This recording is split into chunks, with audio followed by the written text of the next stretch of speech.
Oh, it's working now. Holy mother. Wow. That's all I have to say to open this segment up. I did not see this coming. Joe Biden, earlier it was announced he was going to be issuing some vaccine mandates. And that's him going back on his word because he said last year it wasn't going to happen. We weren't going to do passports. We weren't going to do forced vaccination. Jen Psaki said something recently, I think only a couple months ago. And the word came out that Joe Biden was going to implement some mandates. Well, of course, the rumor was he was going to mandate federal employees and contractors to get vaccinated. That is massive because of so many companies that contract with the federal government. They're going to have to sever those contracts, lay people off, or mandate vaccines. And that's on par with what we've been seeing from a lot of executives, mandating their employees get vaccinated. The one thing I did say in my earlier segment was that Joe Biden does not have the authority to mandate anything else beyond that. He can't just mandate private businesses, mandate vaccines, mandate the mandate. Well, Joe Biden did because he is a psychopathic tyrant and he is a crackpot authoritarian. And this is no joke how bad this is. I think, there are certain things you can look back on in terms of egregious executive decrees like Japanese internment camps and suspension of habeas corpus and things like that. This is definitely on par with one of the most brazen things we've seen from a president because it's not just one thing. Joe Biden has bypassed the legislative branch on more than one occasion with the eviction moratorium. Then he violated the Supreme Court. He violated the judicial branch and the legislative branch by doing it again. The Supreme Court once again intervening. Joe Biden now has completely bypassed the legislative branch by trying to enact by decree that businesses under a new OSHA rule mandate vaccinations for everyone, for all of their employees if they have at least 100 employees. All right, well, I'll say this. We here at Timcast.com, we do not have more than 100 employees. And it's hard to say whether or not we're close to it. But probably within the next year or so, I anticipated that we would be around there. But I'll say this regardless. I will not comply. Do what you want. Say what you want. It ain't happening. I got my van down by the river if need be, but I'm going to stand up. I'm going to say no. And I'll ride this ship as long as we can. There are a few moments in these past couple of years that have been genuinely shocking. One of the first, because I've seen a lot of things in my days traveling around the world.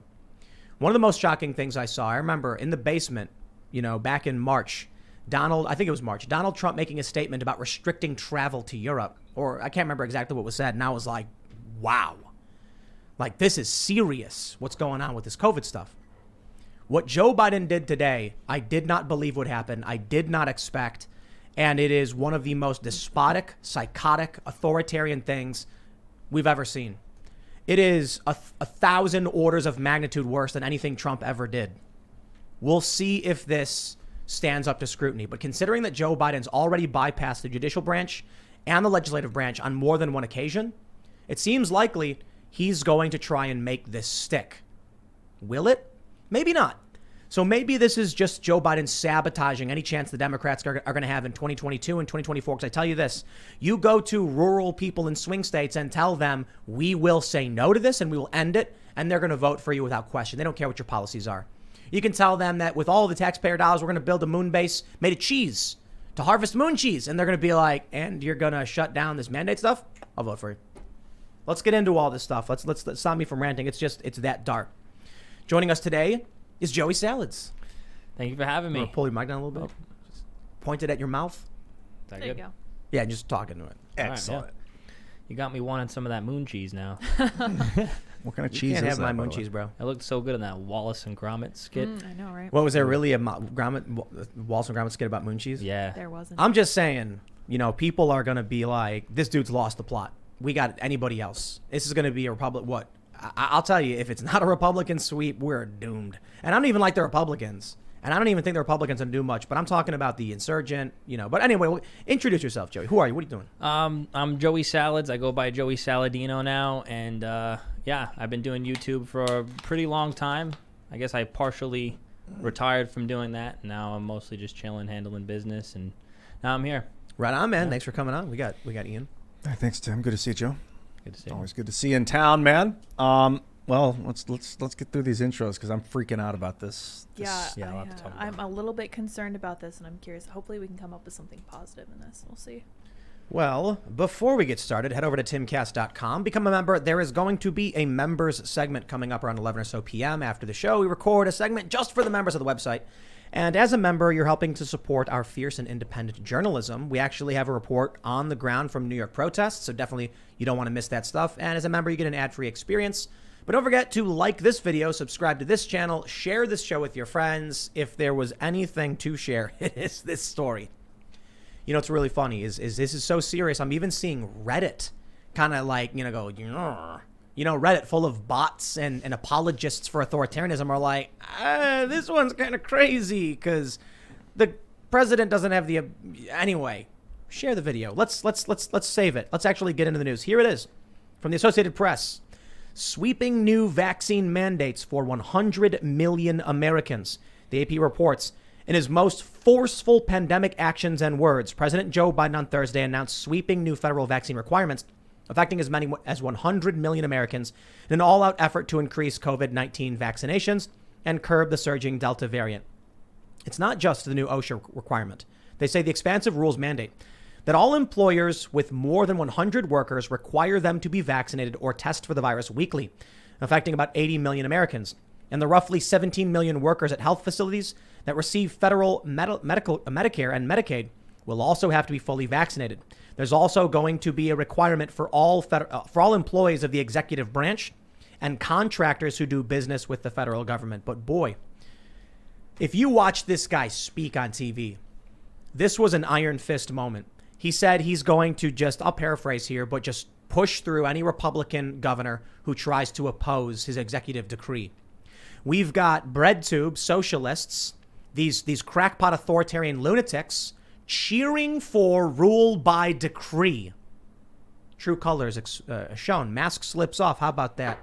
When we called them communists and they said, we're democratic socialists. We just want to vote for the power. And then once they vote for their guy and he slams the gavel on the table and says, it's like the Emperor in Star Wars. The attempt to bypass the Senate and Congress. And they're cheering for it. And so we got a lot going on, but we should just definitely talk about this. The funny thing here, I think, is that unions are like, whoa. We got to negotiate on this one.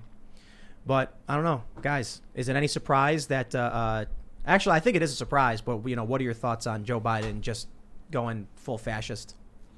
Not really surprised at all. But it's crazy. You're not surprised? Come on. Whatever the Democrats want, they've been getting since day one, especially when COVID happened. We never thought that they would be locking us in our homes for several months, and they did exactly that. So yeah, but that was under Trump, right? When we had that is true. It was the Democrat governors. It was the Democrat governors, even some Republican. Yeah, Trump opposed it, but Trump gave the rights to the state, which I was kind of on the fence about having the states have those rights to remove our constitutional rights. Shouldn't that be the job of the federal government to then step in and preserve our constitutional rights against Democrat governor tyrants? But no, the federal government is constantly trying to infringe on our rights, and we have this shield in the Constitution that is stopping them from doing it. But at this point, it's like Joe Biden with the eviction moratorium bypassed the legislative branch.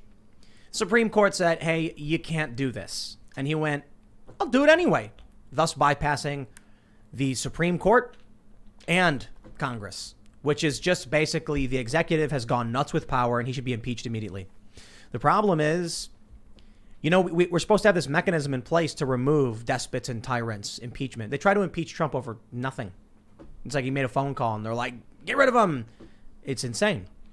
Yes. And then January 6th is it's insane.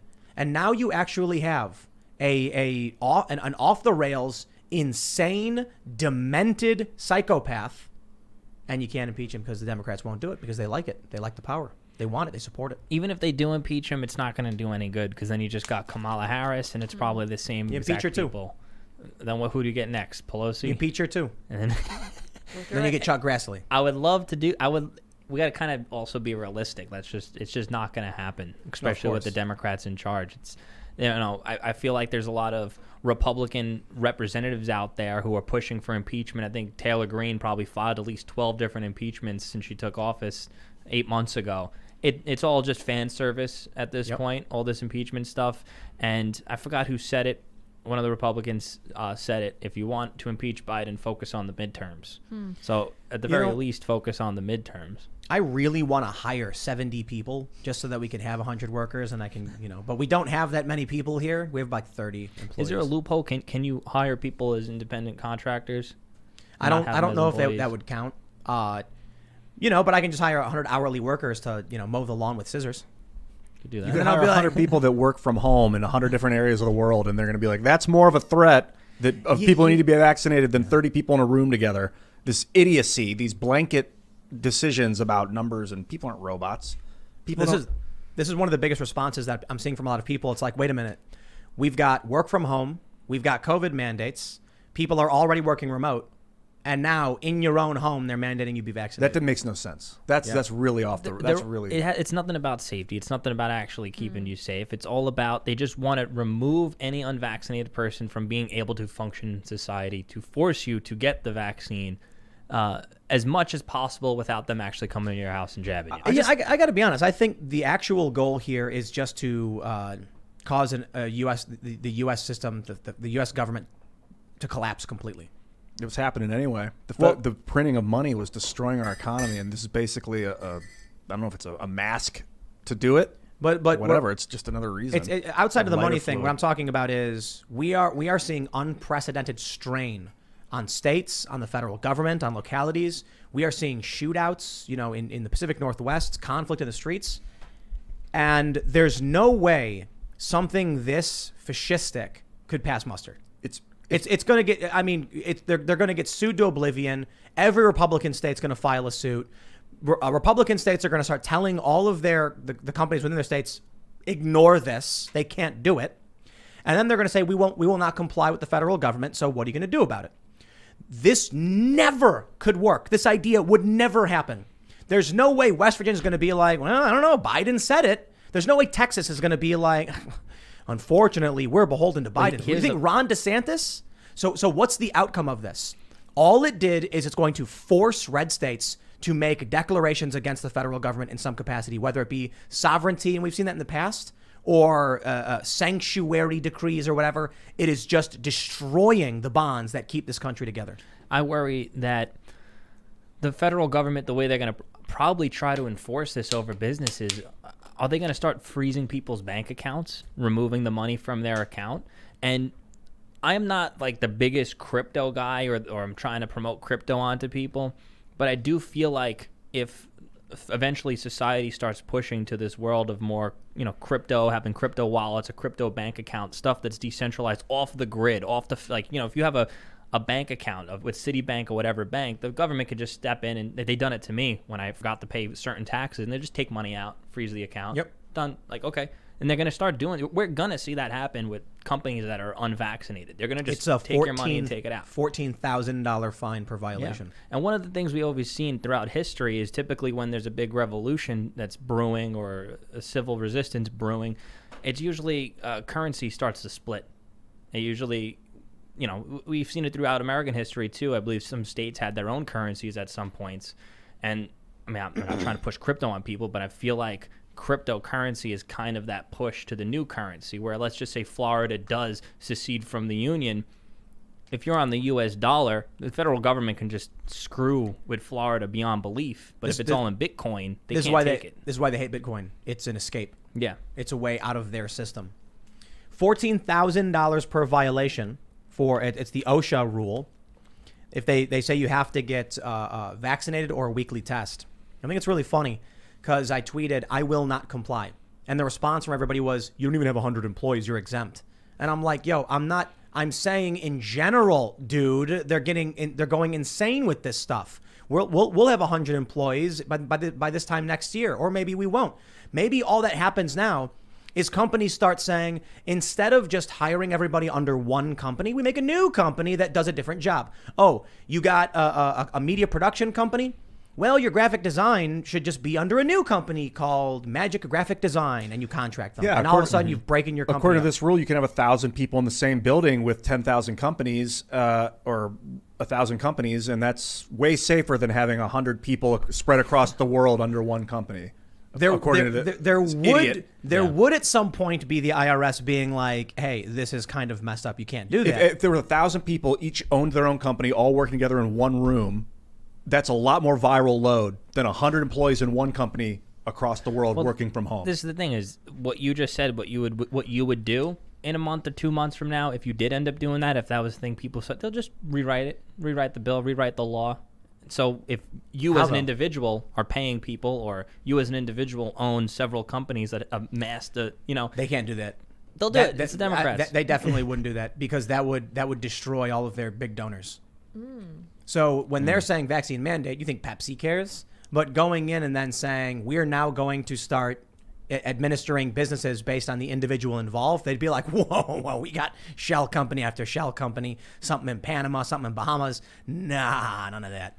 There's another interesting thing, though. A lot of people may have missed this one because it wasn't big news, but there was an alert put out by this community banking association, this group, that the IRS wants, they want any transaction $600 or more to be tracked by the banks. It used to be, I think, like 10,000, or it might have been like 6,000 or something.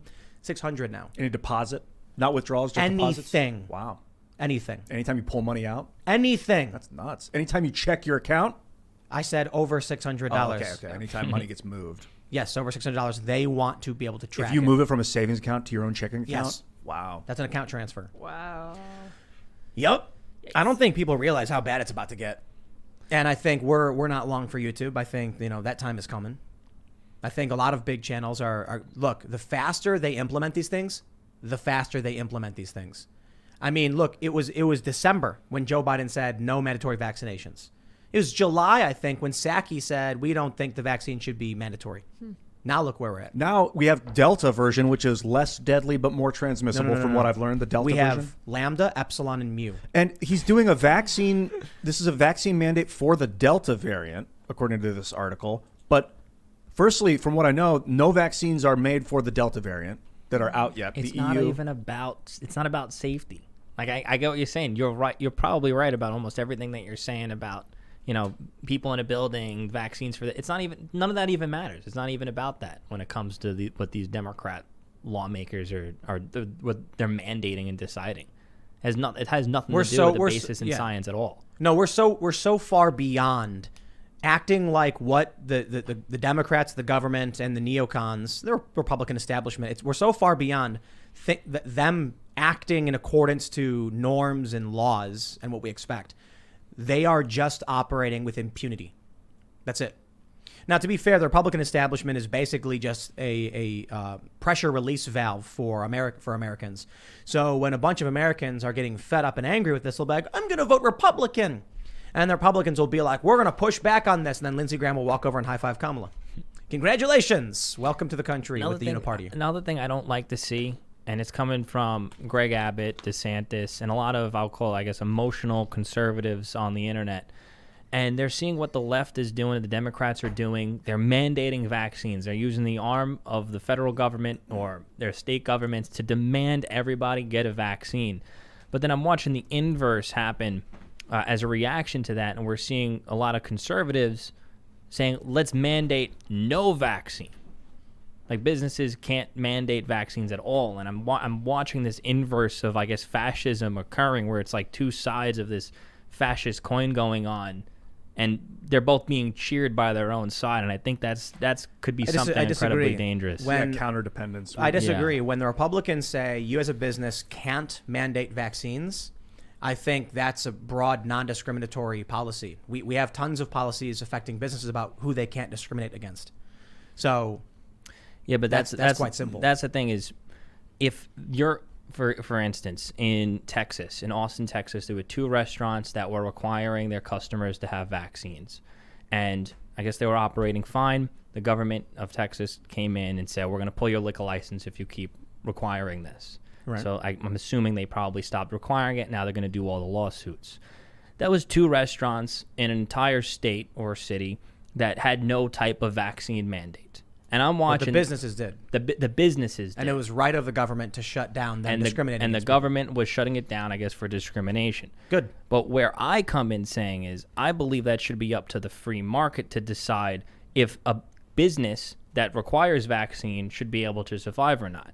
Let's just say you're an old person. Let's just say you're high risk. Let's say you're a crazy leftist living in your little bubble inside your house with a mask with several vaccines in your arms. And you want to go outside and you live in Texas. And you're seeing all these rising numbers of COVID cases. You're seeing all these deaths. And you want to go somewhere where you feel safe. Should they have a right to patron a business that requires vaccines? Do you think the government should have stepped in to enforce desegregation at private businesses? I don't think, my opinion when it comes to a lot of this stuff, I would say when it comes to segregation, maybe around color, that's a different area because, I mean, obviously you can't change anything about your personal, your physical appearance. But what always gets me when it comes to the health reason, it's like obviously you have a choice whether to get vaccinated or not. And it's also that ideology, you kind of got to adjust it, where there's a lot of conservatives saying they shouldn't be able to discriminate against your health. They shouldn't be able to discriminate against if you're vaccinated or not.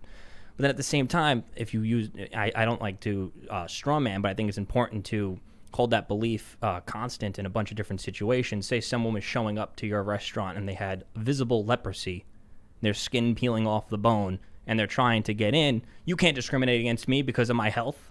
Let me in. Well, you're Right. going to get everybody sick if you come in. Your skin's falling off the bone. That's what the judiciary is for. So if we say, like, look, there's got to be some limits on public health and safety, and there's areas where you can't discriminate, whether or not someone is vaccinated or unvaccinated is between their doctors, and if the vaccines provide protection for the individual, then you shouldn't be worried about what other people aren't doing. The issue here is that, well, another thing, how the vaccines work, and I'm anti-vaccine mandates. There is a herd immunity situation that does come in that makes vaccines work. here's the issue. What the Democrats and what Biden want is for everyone to be vaccinated because they're like, that's how we return to normal. Everyone has to do it. It's not about the individual. It's about the entirety. And the excuses they make online is like, but it's unvaccinated people who are in the hospitals. And it's like, well, then that's their problem, it's I their guess. problem. It's their choice. Maybe they should go to a doctor and talk about this, and maybe they wouldn't be in the hospital if they had some good medical advice. How about that? How about it's none of your business what they decide to do? Here's the problem with the vaccine mandates. Some places like New York, no medical exemptions, none, for no reason. So if you're someone who's got a disability or some existing condition and you can't get vaccinated, you're out. This mandate from Joe Biden, it's going to force people to get COVID tests every single week. This is putting a mandate that's going to put undue pressure. You got businesses fining people, charging them money. Now, let's say you have no clean exemption, but the FDA says that right now data on pregnancy is insufficient to inform someone on the risks. This is the community vaccine. They say data on pregnancy is insufficient to inform on the risk. They don't know. And the FDA approval says that there is no long-term data on the community vaccine because they've just entered those late-stage trials, and that will be coming later on. So if you are someone who talks to your doctor, and maybe you have a history of anaphylaxis, maybe you've had Guillain-Barré syndrome in the past, and your doctor says, well, to be honest, I think you should get it. I won't bar you from getting it, but that's going to be up to you. And then you as an individual have to weigh the probabilities of whether or not you will take the risk for this reason. Pregnancy is a big one because I believe it's the CDC said it is safe for pregnant women to take the vaccine. However, the FDA, for the FDA-approved community, says that data is insufficient to inform on the risks, but they think it's safe, right? Basically, they have no data and they're assuming it's safe. So if you're a pregnant woman, you might be like, I'm not comfortable with that. Too bad, no exemption. That's it. Now these businesses, if they start doing it one by one, they're discriminating against people. I understand your point that it's like two small businesses. I would say that's the thing is when it comes into that situation, there's the free market that decides. Where if there is, let's just say in this hypothetical world, you're in a town, there's no mandates at all when it comes to anything vaccine. And all these businesses are starting to require vaccine mandates to enter every single business. And then let's just say you have a large swath of that population that is not vaccinated. In the market of supply and demand, there's going to be businesses that are going to appeal and, be created or it be adjusted for the people who are unvaccinated, because there's a large market share of people who need to patron businesses and they don't have businesses to patron. So that's why I believe the free market is that sorts that stuff out. It didn't. The reason why the government had to physically enforce desegregation is that the free market was not figuring it out. Is that it was actually people had no incentive to change. There was this famous story about, I think it was Lyndon Johnson, and he had several black men who worked for him, and they would drive his car and his dog down, I think it was Texas or whatever. I can't remember the exact details. Or no, they would drive his car, and then one time he asked them, "Can you bring my dog with you?" And they were like, "No. It's hard enough to find anywhere to go to get service, let alone having a dog with us would be impossible." And he was like, "What do you mean? Why?" And they were like, "Yo, driving through the South, there's no businesses for people based on your race. Like, it's all, the free market wasn't solving for that. It was creating serious problems." I think race is a different situation, just because especially when you're dealing with stuff back then. I mean, if there was any segregated places nowadays, like no black people, we do have segregated businesses now. If you think about it, there's all these LA super tech companies popping up where they specifically don't hire white males. We have all these dating websites specifically for Jews, specifically for minorities, specifically for this, and no one bats an eye, really. No one really cares. Okay, that's a business for that type of person, business for these types of people, especially as you enter the tech age. You can kind of target people based on what your needs are. But I guess from the point where I'm coming from is in Texas, where there was no mandates at all, no mandates in either direction, there was only 2 restaurants that really popped up requiring vaccines. In Austin, probably, right? In Austin, yeah. And I bet you they were probably getting business, I could assume, because if they're the only 2 in that market share, and let's just say there's 50% of the population there that is vaccinated, they might be seeking vaccinated places. And I believe it should be their right, if they're scared, sick, old, or dying, to be able to go to a place where they can feel safe. I think all of this... If you don't want to, go somewhere else. I think all of this, regardless, I think Joe Biden's psychotic behavior, his inability to speak, his handlers, whatever, and his decree. Let me show you what's happening. Biden vows to take on GOP governors over schools. Yeah, he didn't just say that. He says, get them out of the way. Right now, local school officials are trying to keep children safe in a pandemic, while the governor picks a fight with them and even threatens their salaries or their jobs. Talk about bullying in schools, Biden said in remarks to the White House. If they'll not help, if these governors won't help us beat the pandemic, I'll use my power as president to get them out of the way. I think there's like a 9th and a 10th Amendment about that one, that you can't do that, Joe Biden. I think it was a few weeks ago, the Biden administration said that they were going to fund the schools that get defunded over mask mandates. So DeSantis was saying, we're going to defund these schools because you're requiring masks. That's no good. And then I think the Biden administration said that they were going to work to fund those schools, whatever was defunded. Governor Kristi Noem said, South Dakota will stand up to defend freedom. Joe Biden, see you in court. All Joe Biden did with these decrees was it was a shot across the bow to red states, forcing them to assert their positions in defiance of the federal government. These mandates, these threats, getting them out of the way, all of that stuff, it's absurd. It's not going to happen. The feds are not going to be able to go into Texas and start going business to business, knocking on doors and trying to figure things out. Now, there's taxes. That's where they might get you with the IRS. And the currency, that's all it comes down to at the end of the day. They don't have the manpower, really, and they wouldn't be able to logistically go to every single business and every door. But what they can do is click a few buttons on the computer and lock all your bank accounts. I think that's what it pretty much comes down to. We're pretty much controlled by the U.S. dollar. At the end of the day, that's where they have all that power and all that control over us, because they can click 2-3 buttons, shut everything down. Do you militant think fascism? Yeah. Do you think that people in Texas, South Dakota are going to be like, oh, no, I guess I have to comply with Joe Biden? You got Wyoming and West Virginia, the deepest Trump-supporting states in the country. You think these places are going to be like, oh, geez, I guess I have to comply? Or do you think they're going to be like, screw you? Yeah, they're going to say screw you, and then their bank accounts are going to get frozen. And then there'll be like a state issue with the governor or whatever. Is going to be like to the local banks that are only in these certain areas, undo it. You can't do that.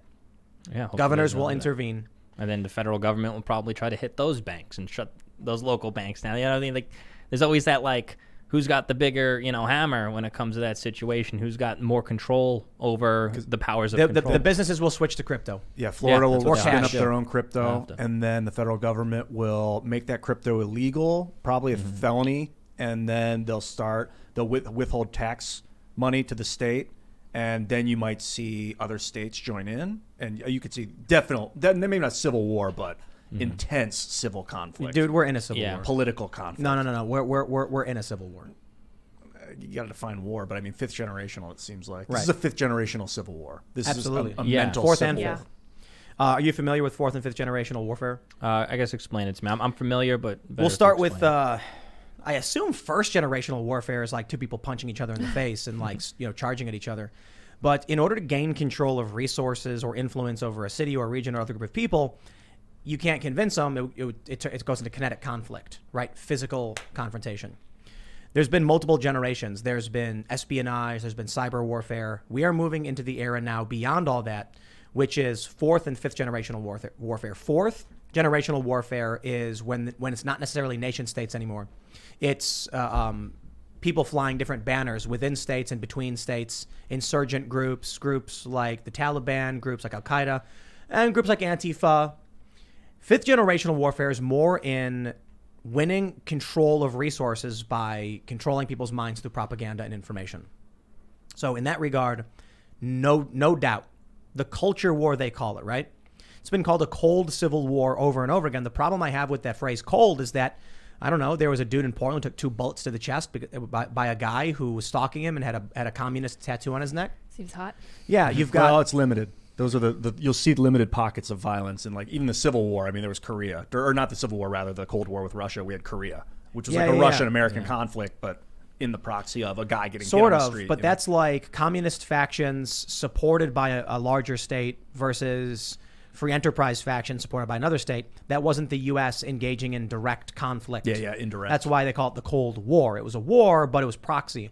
No, what we're seeing in the United States isn't cold civil war.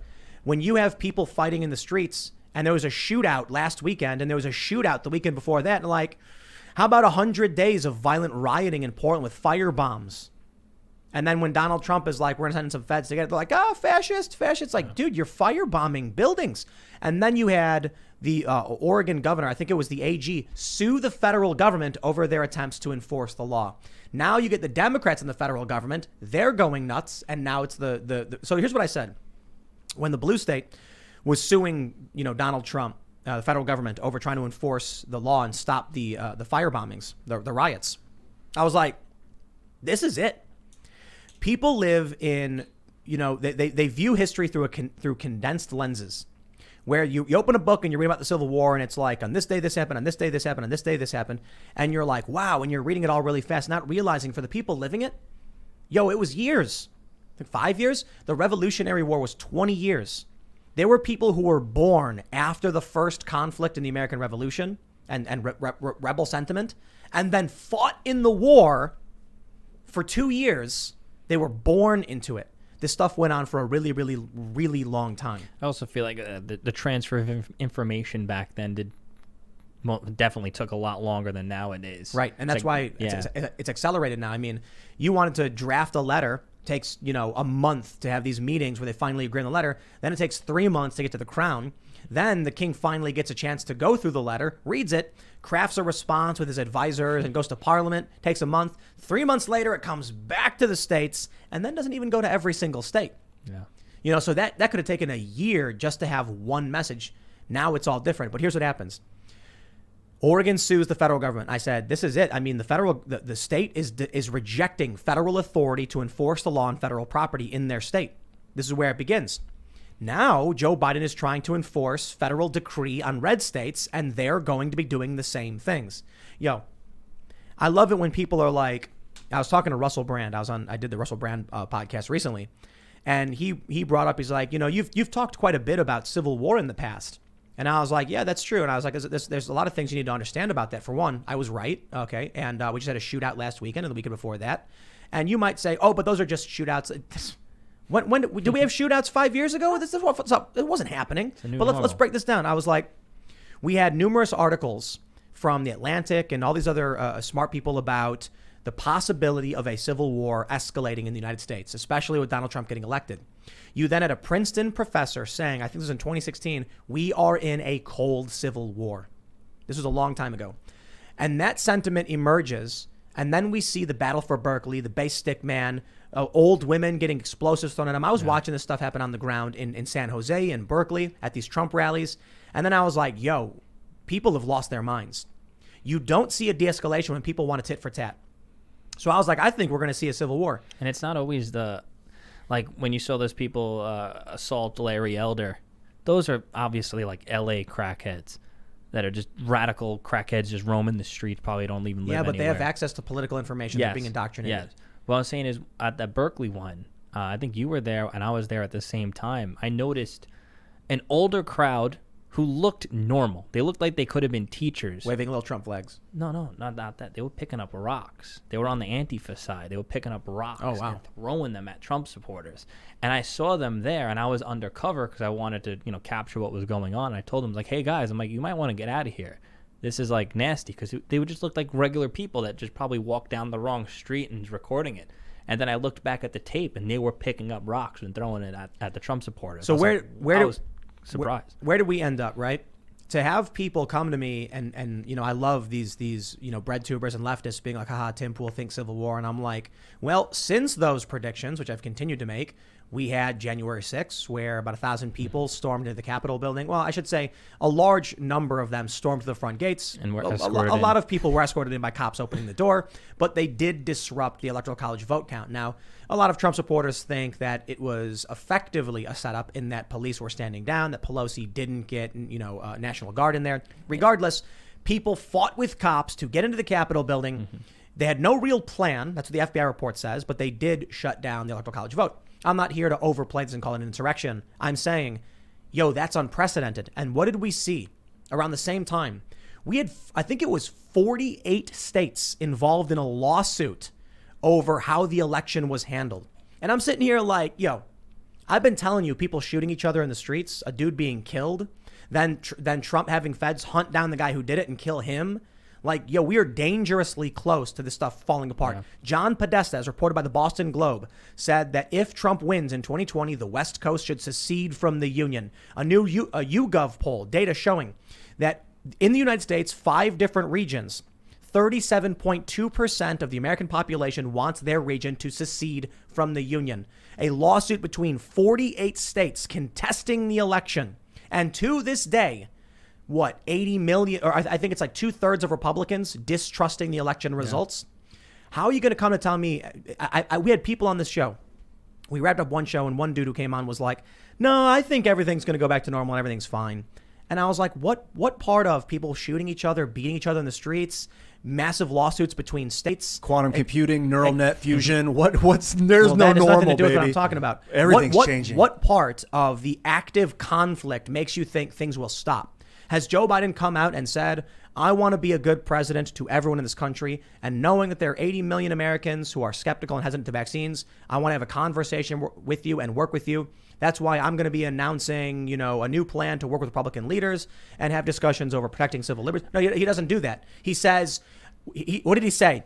We've been patient, but our patience is wearing thin. Like, who's he talking about? It's right. I mentioned this before. When he came out, when Texas and Florida announced that they were shutting down, they're like, we're not going to do these shutdowns. We're not going to have these mandates.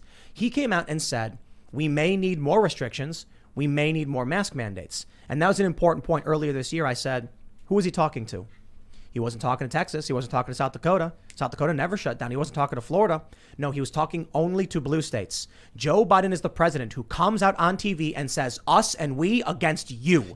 He just pulled off the biggest, in my opinion, military blunder in American history. He surrendered to the Taliban after a 20-year war that we had control. We were in control and that helped China, I think, more than anybody else. It devastated not only the way we look in the world. Who would trust us to ally with us if we're going to walk away and leave them to die afterwards? If we're looking at who benefits the most from everything that Biden's doing, I have to say probably China's benefiting the most. So he's saving face. This is him coming out hard, out of the closet, to be angry, to take the...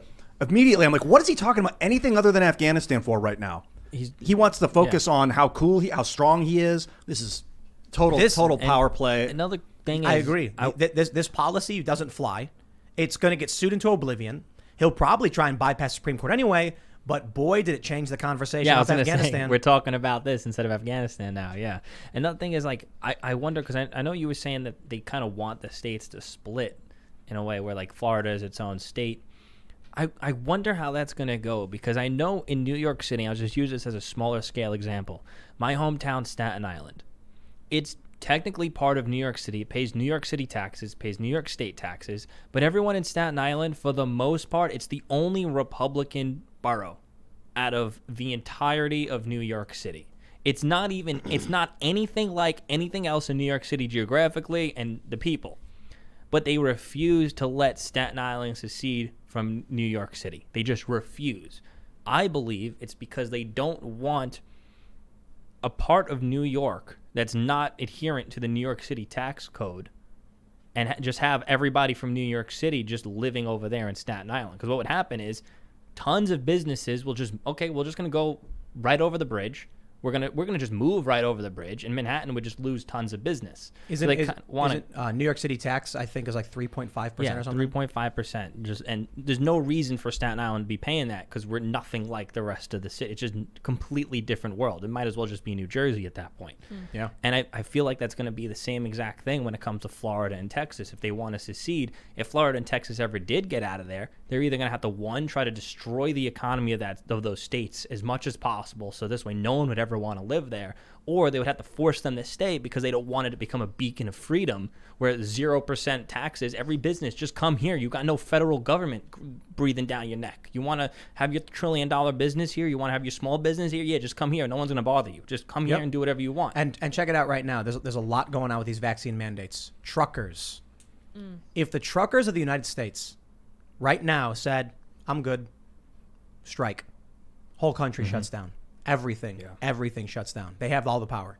People don't realize when you zoom out on America, you look at America on the satellite map, you look at it in real time. I'm not saying you actually have access to do that, but let's say you could. You know what you see on the roads? You know what you see on all the highways? They look like veins. And you know what those trucks are? Those are the red blood cells carrying the oxygen to all of the major centers to make sure that people can survive. How does it work with Amazon? Do they own their own truck drivers? Oh, dude, when you order, so in rural areas, when you order from Amazon, it comes, it gets delivered to a post office, and then it either when we order on Amazon, we get UPS, FedEx, and postal deliveries for Amazon stuff. When in the cities, there's an Amazon warehouse, and they hire their own drivers, and the person will show up, put it in their car, drive it to you. Not here. We get that sometimes, but typically it has to be delivered through a. It's still got to go service. from the production center and the warehouse to these distribution centers either way. So it's got to come from a big truck. Then their little drivers can handle it locally. Well, here's the important point. Let's say you live in Texas, no vaccine mandates. And they're like, we got a shipment. It's going out to New York. Can't do it. Yeah. Because if I go there, I'm not going to be able to eat any food or go to restaurants. I'm not going to do it. Yeah. I'm not going to be able to go into the gas station. Sorry. Actually, not even going to be able to go into the warehouse to drop it off. Now, there may be some exceptions, like, oh, you're just dropping something off, fine. You're getting takeout. New York says it's fine. There's probably reasons why they did this. But how many of these truck drivers are going to be like, not worth the risk. I'm not going to drive all that way for this job and then find out that I can't even interact. The other way is different. New York will be able to go to Texas. Vaccinated New York truck drivers will have no problem going to Texas. So it's all going to start flowing towards these red states. The thing is, these cities are the ones that really need these imported supplies and goods, too. I think, I don't know exactly how this plays out. I've said for a long time Civil War, and we were just talking about that. But I do think, based on that YouGov data, it's 37.2% of people want their region to break apart from the United States. Or, I'm sorry, each different region has a different population size, but overall in the United States, there's a 37.2% of people want their region to break apart. I look at that and I'm like, maybe it's just balkanization. Maybe that's not even the right word for it, because you talk about like the Balkan Wars and stuff, and the balkanization that happened. Maybe what we're going to see is a little bit different, and it's more going to be just a dissolution of the union. Yeah, decentralization of the union. The states become the states and take care of their own business, and that's it. I think we've been in maybe not a civil war, but with, first of all, the Federal Reserve, really, those guys really wanted to take control of the American economy, which they kind of did. Then the Soviets, we had the communist American conflict. So then we had the Chinese, which we still have. So it's like we've been in this conflict for 100 years. and it's evolved and morphed into a different shape where it's like me and you, we all have these different opinions now. Your neighbors aren't the people that you relate to the most. And so there's all this psychological conflict that's being sown. And I hate seeing Americans versus Americans on this. I don't think that's what it is. We got divided over the last 15 years, really, really sadly, unnecessarily. It's more than just an American problem. It's a global problem. And I think we really need to be unified in order to defend it. We're inching closer and closer to what's happening in Australia. That's where we're headed. Yeah. I'm sorry, Ian. I gotta disagree with you. You constantly want to you hold this belief of like we shouldn't be divided. People should come together. But I think you missed the boat on that one a long time ago. I can't stop though. I can't stop myself. I get it, but look, too different. These are the things I was talking about in 2016. Yeah, I was like, in 2007. I was. Hey guys, we shouldn't be hyperpolarizing like this. We can't just be pointing the fingers. 2018, I'm like, yo, this fighting's got to stop. People, I actually said people should stop showing up to these things to just simmer down. I understand people want to go out and protest. They have a right to do it. But all it's going to do is create a tit for tat. So why don't people just chill out right now? Now we're at the point, there is no turning back. You got people like Hassan Piker, one of the biggest, if not the biggest independent political commentator, cheering for nationwide rule by decree, cheering for it, mocking those as you have someone, Biden in office, violating, overtly violating the Constitution, the law, overruling legislation, the Supreme Court on multiple occasions, and he's cheering for it, while at the same time, you have some of these same people saying the abortion law in Texas is wrong, the government, my body, my choice. Oh, but this is contagious, we shouldn't allow it. We shouldn't allow the virus to kill people. But we should be allowed to abort babies. See, there's no logical consistency other than give me the power to enact the things I want. There is no reconciling that, Ian. When these people, by 54%, believe the economy is doing good right now, I'm sorry, man. They come out and they claim that every Trump supporter is ingesting horse paste, which is just not true. It's a small. They did the same thing with the Trump and the bleach situation. Yeah. Right. It's first of all, Trump said something dumb, and they act like people actually believe that stuff. But I'll tell you this: the reality, independent voters and Republican voters are not running around ingesting horse paste. It's just not happening. Some people are, and it's a stupid thing to do. The irony is the guy that they're making fun of, Joe Rogan, ended up getting better in 3 days. But he went to a doctor, and a doctor gave him a yeah. prescription. He got monoclonal antibodies, which is an FDA-authorized treatment, and that's probably what did it. Yeah. But here's the point. We can say definitively, yeah, we know there are dumb people going to Tractor Supply. You go to Tractor Supply, there's horse paste missing because people bought it. But they only had 30 boxes anyway. So there's not tens of millions of crackpots. You look at the Republicans right now. The Republicans in the polls, a large portion do not like the Republican Party because they're paying attention. Independent voters think the economy is bad, don't like the Republicans or the Democrats. The metric, Democrats believing the economy is good, is proof. These people live in Wally world. Evidence. It's not proof. But there's only 3,000 people, though, that I think that study. It was only 3,000. What study? That showed the Democrats thought the economy was good. No, it's 100,000. Is it? I thought that was a different study. Okay. No, it's 100. Maybe still only. Maybe they think it's good because they're getting their checks in the mail. Right. No, it's because They Joe don't have Biden to got work. elected, and also there's a spike in people believing the economy was You're good. going to get 100,000 morons in any political here's party. the other pretty thing, much. I guess, when it comes to the UBI and all these checks that everyone's been getting. I guess Andrew Yang and the whole, UBI socialist crowd are saying, we need this money, it will be productive, it'll go to good, it'll help us do this, help us do that. And what happens when a lot of these people get their money? Louis Vuitton stock skyrockets, because they're going to buying Gucci bags, Louis purses, whatever they're doing. I live in Vegas now, and I've been flying back and forth, and what I noticed is probably 75% of the flights have been extremely ghetto, extremely rowdy, no flight etiquette. Have you seen these videos? People fighting and boxing on planes? They're coming on the planes and they got boom boxes and they're blasting It's like a music. bus. They're cursing at the flight attendants. They're yelling at the pilots. Oh, we're going to have a 10-minute delay landing. A little bit busy today. You're lying to us. You're effing lying to us. Get us off. Freaking out. And this is 75% of the flights I've been going on lately. In and out of Vegas have been like that. Also, I talked to a lot of people on the Strip, a lot of security. They said, at the time when I was talking to them, they said crime has been going up on the Strip. And I asked why. I came to the conclusion, I think this might be true, that because the airlines and the casinos, they're all giving these deals to get people back into the city, and people are all having these checks come in the mail that never earned it, and they just want to go blow it. And they're getting, less desirable people coming into town, starting problems, starting crime. When I was in the casino not too long ago, I think 3 people try to start a fight with me. One person tried to start a fight with me because they asked if I liked Alex Jones, and they tried to start a fight with me over that. They asked you? Yeah, they asked me because I was having a political conversation with my friend's mom, and they turned around. They're like, "You like Alex Jones?" I'm like, "I think he's cool. He's definitely entertaining." Well, you're and he just called me, one of these words that I can't say. No, not. He definitely called me. Oh, he called that. you a slur. Yeah, the R one. The things that like, YouTube bans us for. Yeah, and I was like, dude, just go away from me. And then literally, I go to another table, and someone yells Joe, because the guy next to me, his name was Joe. He wasn't with me, and I glance back, and I look back. He's like, and I wasn't effing talking to you. And he starts to try to size me up. I'm like, bro, get out of here! Like, what are you doing? I'm gonna point something out to you, Ian, that I think is really, really important. Right now, you talk about you want unity, and how we can't have this polarization, and it's not the people. We got to blame somebody else.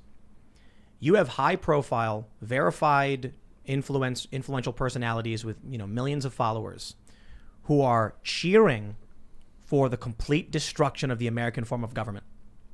That we have a checks and balance. That we have checks and balances. That we have an executive, a legislative, and a judicial branch, all equally powerful, calling each other out when they step out of the line. Right now, you have many people. I mean, just go on Twitter. You can see them all. These are the people on the left in the establishment celebrating what Joe Biden did on numerous occasions, bypassing the American way of government. These people are acting against the American way of government. Let me explain something. When Barack Obama, he wants to do DACA, right? Deferred action for childhood arrivals, I think it's what it means. There's a question over, well, the president can give orders to the executive branch and how they handle certain cases. So there's a legal question there. If you and a lot of people argue this is legislation. Obama should not be able to do this. And then others argued, well, he can simply tell ICE not to enforce it because he can instruct them to do it. And that's exactly the executive branch. And then you got to get lawsuits. Lawsuits got to get involved. When Donald Trump wants to have a travel ban based on this list of countries of threats, some argue, well, that's got to go through legislation. Yeah, but it's also that the president has the ability to declare emergencies and take executive action. That's the point of the executive branch. What Joe Biden did today, mandating that businesses with 100 employees or more be fined $14,000 if they don't get weekly tests or verify vaccination, is overtly a legislation thing. When Joe Biden bypassed a Supreme Court ruling by enacting a new eviction moratorium, he directly spat in the face of the Supreme Court, violating, in no uncertain terms, the checks and balances of this country. And now you have people on the left celebrating this. How do we move forward as a country when half of the political population, because not every person in America, is celebrating the collapse of the American way of governance? It's like the left's ideology, and I say this all the time on my show, basically the same way you just said it too, is their ideology is just a sliding scale where they can go from, we need to support abortion, right to murder babies in the womb, that's my right. It's like the only time they care about their constitutional right is when it comes to murdering and aborting babies. But when it comes to forcefully getting vaccinated, being locked in the house, all that comes with it for the public health and public safety, all of a sudden the Constitution doesn't exist, your rights don't exist. But it's just like they have all their whole entire ideology is a sliding scale with no consistencies and about what benefits them at that moment at that time. But it's also, I think you'll understand this, Ian. We cannot be a civilization of people fighting for 100% safety. It's impossible. But that seems to be what the left right now is saying. Sacrifice everything for more safety. We saw it in the colleges when they created the safe spaces. If a lecturer says a naughty word and you're offended, here's a pastel room full of stuffed animals and beanbags for you to go cry in. Those are real things. Oh, big tech companies had safe spaces for when Trump won the election. That's like, they were crying. known. Yeah. So these are people who are voting and enforcing Safety, safety, safety above all else. After January 6th, I know a bunch of people that work for companies, and their companies had mental health days after the January 6th. I remember that. Yeah. Yeah, a lot of that, and they still have mental health days whenever something big happens in the news, which is utterly pathetic in my book. But we're watching this happen. That safety has become paramount over everything else. And what did Ben Franklin say? Those that would sacrifice freedom for temporary security deserve neither and will lose both. And here's the thing: is us Republicans or people on the right, we don't care what people on the left do. Like me personally, I would rather us just kind of split. You live your life, let me live my life. But they can't let that happen. They want to force us to live by the rules that they want them to live by. It's like they can't just say, hey, can we just all just throw ourselves in Florida? Just leave us alone. Like we'll all just stay in these states. Stop telling us what to do. Just leave us alone. We won't bother you. You won't bother us. But they know, and I think when it comes down to a lot of like the truck drivers and the unions, they kind of need us for that. And California is always like, oh, we have the biggest economy in the states. Well, we have listen, the biggest economy in the world. But biggest doesn't mean best. Why would anyone give up their serfs? Yeah. You know, so you've got Eastern Oregon wanting to secede from the state. It's like we don't need Amazon. Why would Portland allow their serfs who pay taxes to leave the state? Mm-hmm. No. We need those resources. We need that access. It's leverage for us. Yeah. But you've seen it, right? I mean, the constant drive towards safety. We can't do that. We can't live that way. People think that the COVID is deadly like smallpox or like polio. Like it's a debilitating, crippling disease. It's not good for you, and it definitely seems to have detrimental effects. But to act like it's as dangerous as polio. I get it. Suspend habeas corpus if there's a life-threatening, devastating virus that's causing people to fall down. Their arms are rotting off. They're bleeding out of their face. You call off habeas corpus and you heal the people with whatever you have. But that's not what we saw. We saw incredibly transmissible disease. That's 99.4% of the people that get it, I think, come out of it okay. I think that's the number. Is that people who tested or people who actually got it? Of cases, of confirmed cases. Over 99% of the people are coming out okay. And now the CDC has said twice as many people have been infected as per previously. So that'd be 99.5%. Well, it doesn't change. I was reading about this. It doesn't change case fatality. But the point is, it means a lot of people who have gotten this didn't realize it. And I'll tell you this. You know, we've had people on the show. And when you actually have someone explain to you like what getting COVID was like, you really don't want to get it. I've had the flu, and the flu was a nightmare. I lost 20 pounds overnight. Yeah. I was shaking. I was pale. They I used was to kill people. Oh yeah, I thought back then you knew you had the flu. You knew you were going to be fine. I had COVID. No. You thought you were actually going to die. Dude, I lost 20 pounds overnight. I was like, I need to go to the hospital. I'll say for here's people, here's when they the get point flu, here's the point I wanted to make. That when it comes to COVID, you hear about, we had someone on the show explaining how all of a sudden one day he couldn't breathe anymore. He couldn't have a conversation. He's like, I got to go to the hospital. We had John Pierce on the show. And then a month later, he's in the hospital because so that's something to consider. It is I think it's twice as deadly or it's more deadly than the flu. We're dealing with something different now with the variants. They're more infectious. There's long-term effects. They're not as deadly. I don't have the full numbers to pull up. But I think here's where we need to be. COVID is scary. Long-term health effects for younger people are bad. Mortality tends to be for older people. There's some promising studies on therapeutics and alternative treatments. There's some vaccines. Hey, how about we be honest about the whole thing, not force people to do it? And every time I see one of these stories where they lie and they say things like, the man grasped my hand and said, please, I just wish I took the vaccine. I'm like, that didn't happen, dude. Because there was one woman who claimed it. And then a bunch of people called, like they pulled up the CDC data on the hospital and found out she made it up. Oh my gosh. Yeah, it's like, dude, no one in these age groups were in your hospital with COVID. Or how about the ivermectin thing in Oklahoma? When all these outlets fall for it.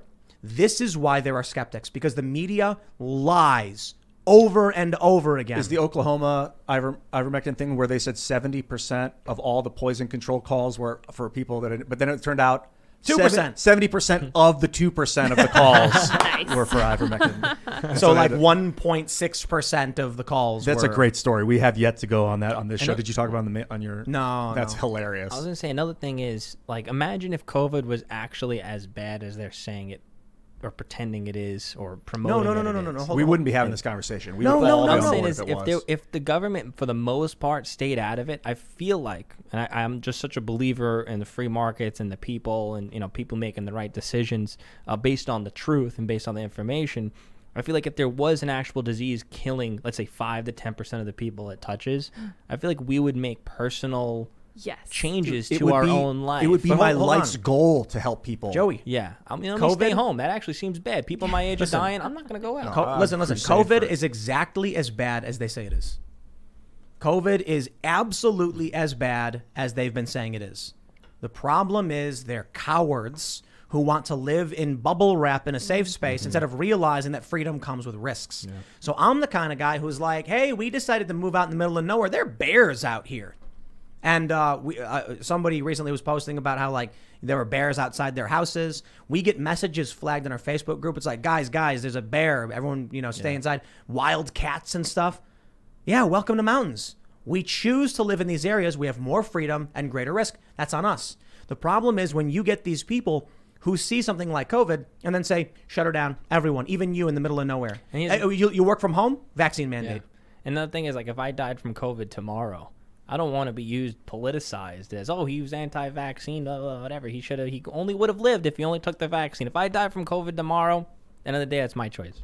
Because if I didn't take the vaccine and I died from it, or because I went out and got myself sick, that's on me. You got to be real careful about dying from COVID and dying with COVID, yeah. because some people die from like a heart attack Yeah. and they have COVID and then they get counted They'll as spin COVID it. death. One of the biggest spins that they did, I think it was in California when it first started. There was like an 18-year-old, 17-year-old kid died with COVID, but apparently he was doing steroids and his like heart exploded, and they tested him and he had COVID, and they ran the headlines. 17-year-old high school student, young, healthy, played football, died from COVID. However, they did the spin. Try to scare younger people at the time. They do it with, when a baby dies from Yeah. COVID too. They do all these spins. You read the article and you go down to the bottom. You're like, oh, okay, so that's the truth. But they got the headline out. Let's talk about what's going on with the executive branch, because as much as I think these like Democrat voters who are just, let's just use a cliche, sheeple, who are just bleating at the calls of their grifter class and the executive branch, I think Joe Biden knows exactly what he's doing. I said earlier that the mandate, the decree over vaccine mandates is intended just to cause chaos and sow dissent within the states and break apart the bonds of this country. And I think I've got some more hard evidence for that. From Jacob Bogage. He is a Washington Post reporter covering the U.S. Postal Service, and he says, news. White House official tells me USPS workers are not included in President Biden's vaccine requirement, but we strongly encourage them to comply with these standards. That's a massive chunk of the federal workforce, 644,000 and growing, that's not required to be vaccinated. This is stunning. One of the things we've learned during the pandemic is the Postal Service is a key part of the national infrastructure and homeland security. We've seen what's happened to the service when there have been pandemic-related staffing shortages, but USPS workers are exempt. To put in context, OSHA will fine a business more than $14,000 for testing violation, but the U.S. Postal Service, a Goliath of a federal agency, is exempt. He says, quickie write up on the USPS exemption, then he links to the source. Do you know what this means? That means that Biden knows that they would refuse and have to fire a bunch of postal services, and we can't. Yep. That means when it comes to U.S. federal infrastructure, they said, we can't deal with staffing shortages in the post office, exempt them.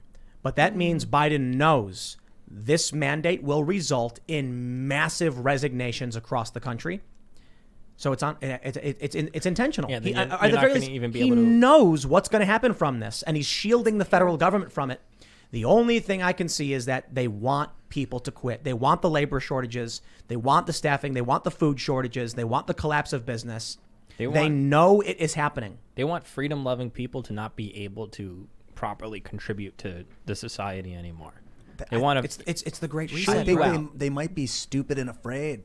It might be that. It might not be anything malicious. They really think they're helping. Is that possible? No. He thinks he's saving I don't people. think so. No, this is the point. This is incredible. For Biden to come out and be like, Yeah, he knows. we are going to exempt the post office. Why? And they're concerned about staffing shortages. They know the mandate will just result in people quitting their jobs. At a time when we have 10.9 million job openings, a record number, we only filled 235,000 positions, and it's expected to get worse because the Great Resignation is escalating. Then Joe Biden does this, signaling he knows this will result in mass resignations. Yo, I hope you're ready for the shortages. Google search closed, shortages, and have fun scrolling through the tens of thousands of news stories every day for the months about every business that's closed due to labor and supply shortages. Yeah, and if you quit your job over not getting the vaccine, I think in most places, I don't know if it's a federal thing or a state thing, you don't even qualify for any benefits or unemployment. They're just not going to let you. What if you get fired? If you refuse to quit and then they have to terminate you? I don't know, but they're trying to, because nowadays, like if there's so many job openings, there's so much benefits that you can do where you can quit your job and just live off the government until you find another job, which there are tons of jobs for you to find. They kind of want to make it harder for you to do any of that. They don't want you to get any unemployment. I don't remember if that went into effect or if that was federal. They ended the federal benefits. The eviction moratorium's over. And a lot of conservatives have been like, oh, this is good. It means people will go back to work. And I'm like, no, it doesn't. People are quitting their jobs right now. They call it the Great Resignation. We lost, I think, 11 million jobs over 3 months from, it was April, May, and June. 11 million jobs. We didn't add that many. We added not like 2 point something million. So people, they're quitting their jobs. They're resigning. You can't get unemployment when you do that. I love how under Trump, when the lockdowns were starting to come out, Trump beat all of the job growth expectations. All of it. Beat all of it. Like by flying colors. And as soon as Biden came in, immediately undershorting them by like large margins. Like immediately. There's a point where I say it feels like it's on purpose. Yeah. Because this action they took with protecting the post office shows they know it's going to destroy the economy. The thing is, I keep coming to the point. It's like, why would even like the deep state or the people, whoever's pulling the strings behind Biden, if they had America's best interest in mind, why would they be doing all this? And usually the thought process I always come to is that it must be China. Yeah, I don't think it's America's best interest. It's only it has China. This all has China's best interest in mind. China's got access to trillions of dollars worth of resources from the Taliban now in Afghanistan. America's economy is going down. In my opinion, I do believe cryptocurrency is probably going to end up hurting the U.S. dollar, and we're just printing stuff all willy-nilly. Like everything we're doing, China's looking at. It's like, okay, great, we're going to take advantage over these next 4 years, maybe even 8 years, maybe 12 years. This is Thucydides' trap. You familiar? We talk about it a bit. Let me hear it. So they say whenever a rising economic power is about to displace the dominant economic power, war breaks out. Well, what's been happening between the U.S. and China? There's been saber rattling, but there's been cyber war. Cyber war's been active. That's like fourth generational warfare. Now we're in full scale propaganda. You got John Cena issuing his Mandarin apology over accidentally. What did he do? He called Taiwan a country. When it comes to John Cena in that specific situation, part of me doesn't really blame him, because I feel like at the same time he was probably also looking out for everybody involved in those films that he's been making. I blame him 100%. Because that's the thing is, bro, you got to take responsibility. You can't let people off the hook for this stuff. I know. I don't blame him, but I'm just trying to put myself in his point of view. You make multiple $100 million movies. You're the star of multiple $100 million movies. You probably got over hundreds of thousands of jobs on the line between the marketing department, distribution, people in production, your fellow actors, everything, people in the management. It's like, it branches out, probably hundreds of thousands of dollars, hundreds of thousands of jobs based around him as being the centerpiece star of all these movies. And all these movies are now specifically pretty much tailored around getting the Chinese distribution. So if he came out and if he was like, I'm not going to apologize to China, F China, they would instantly cut every single movie deal he had. Either some of these movies probably would have been hundreds of millions of dollars in the toilet, gone, or they would spend tens of millions of dollars to replace him. Good. But then it hurts. So what? Hundreds of thousands of people who had nothing to do with anything. Too bad. The people in the production, the people in the unions. Too bad. Just all he has to do is we shouldn't be doing deals with country concentration camps that are going to pull something like this. We shouldn't. And we should say, do you want the movie or not? Have it or leave it. But people are greedy. And so it's like, look, the people who did those jobs got paid for those jobs. He would probably be sued for hundreds of millions of dollars too. So good, take it. I mean, maybe people shouldn't be such spineless, whiny babies. I kind of draw the line between, I guess, stupidity and morality. So obviously, from a morality point of view, he should stood his ground. Maybe many people would, but I feel like from the stupidity point of view, it's like all you got to do is say sorry to China, and everything gets to keep going as normal. Or you don't say sorry, and now you're going to be in the fight for your life. You know what, the Joey? End of your life. You're right. It's just 15 days. It's just a mask. It's just a vaccine. It's just a booster. It's just a booster every 5 months. It's just your twice daily Pfizer pill. It's just.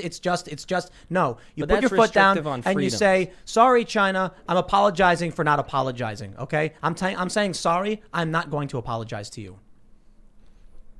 I just think more for him specifically, if I was in his shoes, I think it's just going to open up a whole can of worms of shit that he's going to have to deal with for the rest of his life just for 2 little words. Yep. So you want to bend the knee to the Chinese Communist Party, or do you want to stand up and live on your feet? I don't think that Hollywood should even be bending the knee at all to China, which they are. The entire so if China industry offered you $50 million to start putting out video, $50 million to start praising the CCP and saying communism is good, you'd do it? I wouldn't go out of my way to start praising them like someone like, I guess, LeBron is doing, for example. Like he's, purposely not standing for the flag, kneeling. I'm pretty sure he's came out and said some positive stuff about China. Well, he was like, "Oh, I shouldn't get involved," Yeah, I mean, John Cena, to my knowledge at least, he's not going out of his way to praise China. He said one thing about Taiwan, and then just backtracked it and just went back his own path. I don't see him as someone that's going out there praising the CCP every chance he gets. He was like, hey, you said this one thing. We can't have that. We're going to lose billions of dollars, hundreds of thousands of dollars worth of jobs. We're going to sue you for $100 million, all this, all that. All we need you to do is just issue this Mandarin apology. Personally, I would cut my losses. I would do it and live to fight another day. Who knows? Maybe John Cena will come out in 10 years. Imagine if every single person said, no, China. That has to come down to, then people should stop going to the movies and well, that's the thing, is that's why the NBA doesn't care about the American audience anymore, because they're just going to get all their money from China. Because people like John Cena will get on his knee and beg Xi Jinping. There's always going to be people that would do that. Right, they're bad people. See, this is what we're experiencing right now. You've got a lot of people in the United States. I said this the other day. Some people got mad. I'm not referring to any of our audience as cowards. We are a nation of cowards. I am not saying every person in this country is a coward.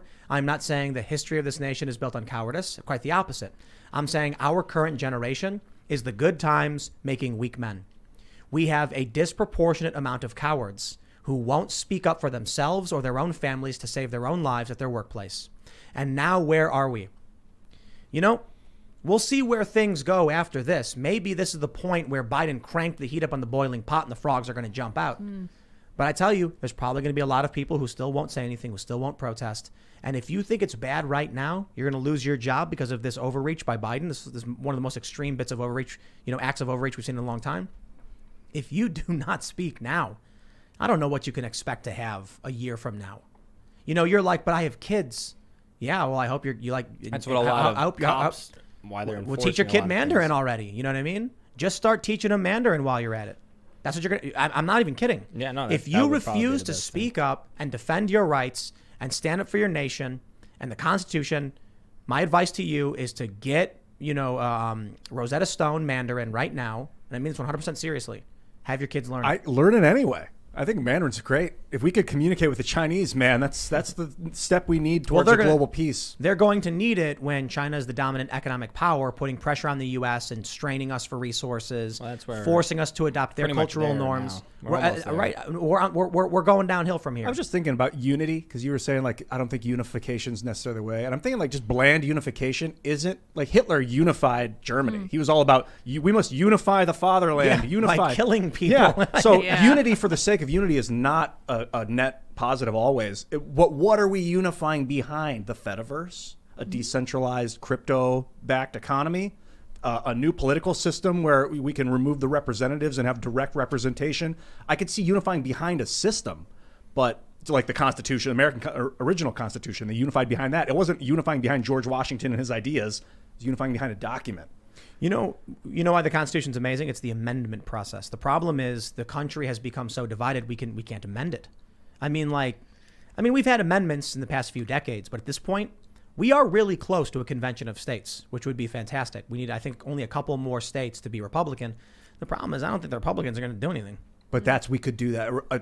A convention of states is probably the direction we should go with the internet, the ability to get 100 million people with their eyes on one thing at a time. Yeah. I mean, most of these Republicans are all just paid off by the same people the Right. Democrats are paying off. And I feel like, for instance, China has population on their side, just an immense large population. And that's going to be one of their biggest, leg ups against America. And I feel like that is one of the reasons why the Democrats are just letting people from the southern border just flood into this country, just to increase our population, hand them all money, create more consumers. And, hey, everyone coming in, oh, we're going to give you $10,000 a month. Go buy an iPhone. Oh, go use Amazon. Here, go get a house. And just inflate everything. Look, when you've got half the country cheering for the end of the American government, I'm like, you'd think people in the American government would be like, I have a problem with this. The issue is they're not destroying it. They're subverting it to use the infrastructure of the government to implement things they want. So Joe Biden bypasses the two other branches of government in one of the most brazen acts of executive authority I've ever seen. I'll be honest. Obama straight up killed people, American citizens, without charge or trial. Bush created that stupid Patriot Act. That's Bush basically gave the signed president the ability. Presidential Directive 51, giving the president the ability to overthrow the U.S. government, creating a new constitutional government with a continuity coordinator, a centralized, that it creates one unified branch in control of the other branches, and the only requirements are that there be severe loss of life somewhere in the world. What? So it's not been tested in the courts. The Supreme Court would say, screw off, you can't do this. But it'll be interesting to see now that Joe Biden has completely undermined the Supreme Court and the legislative branch, if he does say, due to the widespread death of the pandemic and the refusal of people to get vaccinated, I hereby invoke National Security Presidential Directive 51. There may have been an update to it, like a newer version, where he says, we will create a new enduring constitutional government with a new continuity coordinator. We're in charge. And it will only be until 18 months from now, and then it will go back to normal. They'll That's say what they always say. That's what Castro he'll said. say, and then there will be peace. Come on, man. And then you'll have, The flag will drop down. You'll have Marjorie Taylor Greene or Lauren High-fiving, Boebert. High-fiving. No, they'll be standing in the Senate, in the congressional building. And then Lauren Boebert will say, so this is how liberty dies, to thunderous applause. He wasn't joking. Tim wasn't. I thought Tim was joking. He wasn't no, joking. he I saw wasn't. his face. What do you mean? What were you saying? I was joking. Oh, I know. It's a Star Wars Yeah. reference. A little deadpan But it's there. like kind of true. Dude, I know. We're on the verge. I mean, Bush put us on the verge of a totalitarian dictatorship with these things that he signed, the Patriot Act, Directive 51. But it's not just him. It's been Indefinite detention. nonstop. It's been since who is that crackpot loser, Woodrow Wilson? Woodrow? Yeah. Was that who it was? Yeah. Was he the Federal Reserve guy? Yeah, he was bad news. Yeah, they call him the most fascist, worst president. That guy was a jagmeat. Awful. But, like, what's our way out of this now? We're gonna have crypto.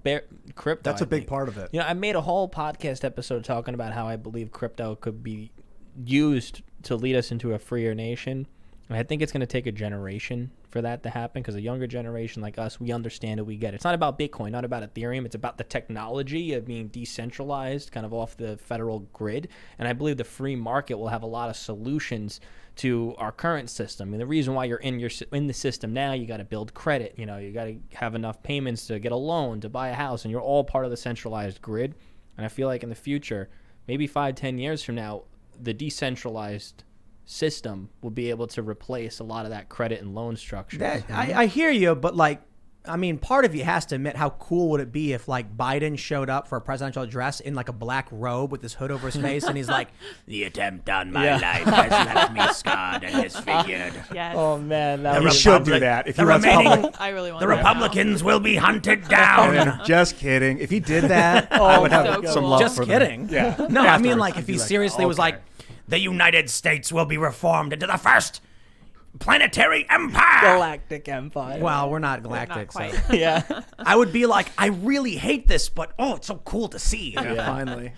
And then everyone cheers for I mean, it. we're pretty close to that. I was so- thinking about the idiosyncrasies of crypto and smart contracts and things that could, the complexities of what we could build. So you'd be in North Korea, or not North Korea, but wherever you're in some other country. I send you some crypto, which triggers a smart contract that tells Tim's crypto to move to another account, that then tells the lights to turn on in a city. Yeah. So you can have these complex chains of events that all occur just from moving one token that all happens automated. And a lot of people who are anti-crypto right now they're all like, oh, Bitcoin, it's being controlled by the elites. And I think to a certain extent, a lot of these big cryptocurrencies are probably being controlled by elite. Like Elon Musk can make a couple of tweets and make it pump 50% or dump 50%, which I think Elon Musk is probably one of the biggest frauds of our entire generation right now.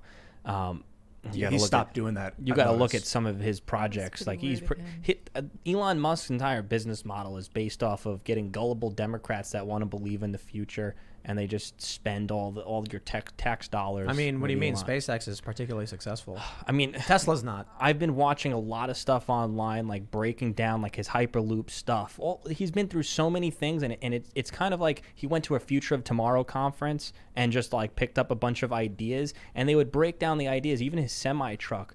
I don't want to get too much into the weeds with this stuff, but when you break down the economic viability of a lot of his projects, Doesn't exist. it doesn't. It's cheaper to use just railroad. Well, Tesla, for instance, was it's effectively subsidized because of the tax credit you got. It made it profitable. Yeah.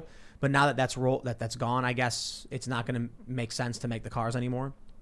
So, I guess better we'll see. batteries. And I was watching I think a California representative went to his like Hyperloop thing, and I guess they were putting a bunch of money into it. Even that like underground Vegas railroad not railroad. that Tesla. underground tunnel. Yeah, it was supposed to go 200 miles an hour. It's like 30 miles an hour, and it's just like a Tesla car at a time. It's like a complete flop, but they're getting all the money from the government, a bunch of gullible Democrats that believe in clean energy, the clean world, the future, and they're just throwing money at him.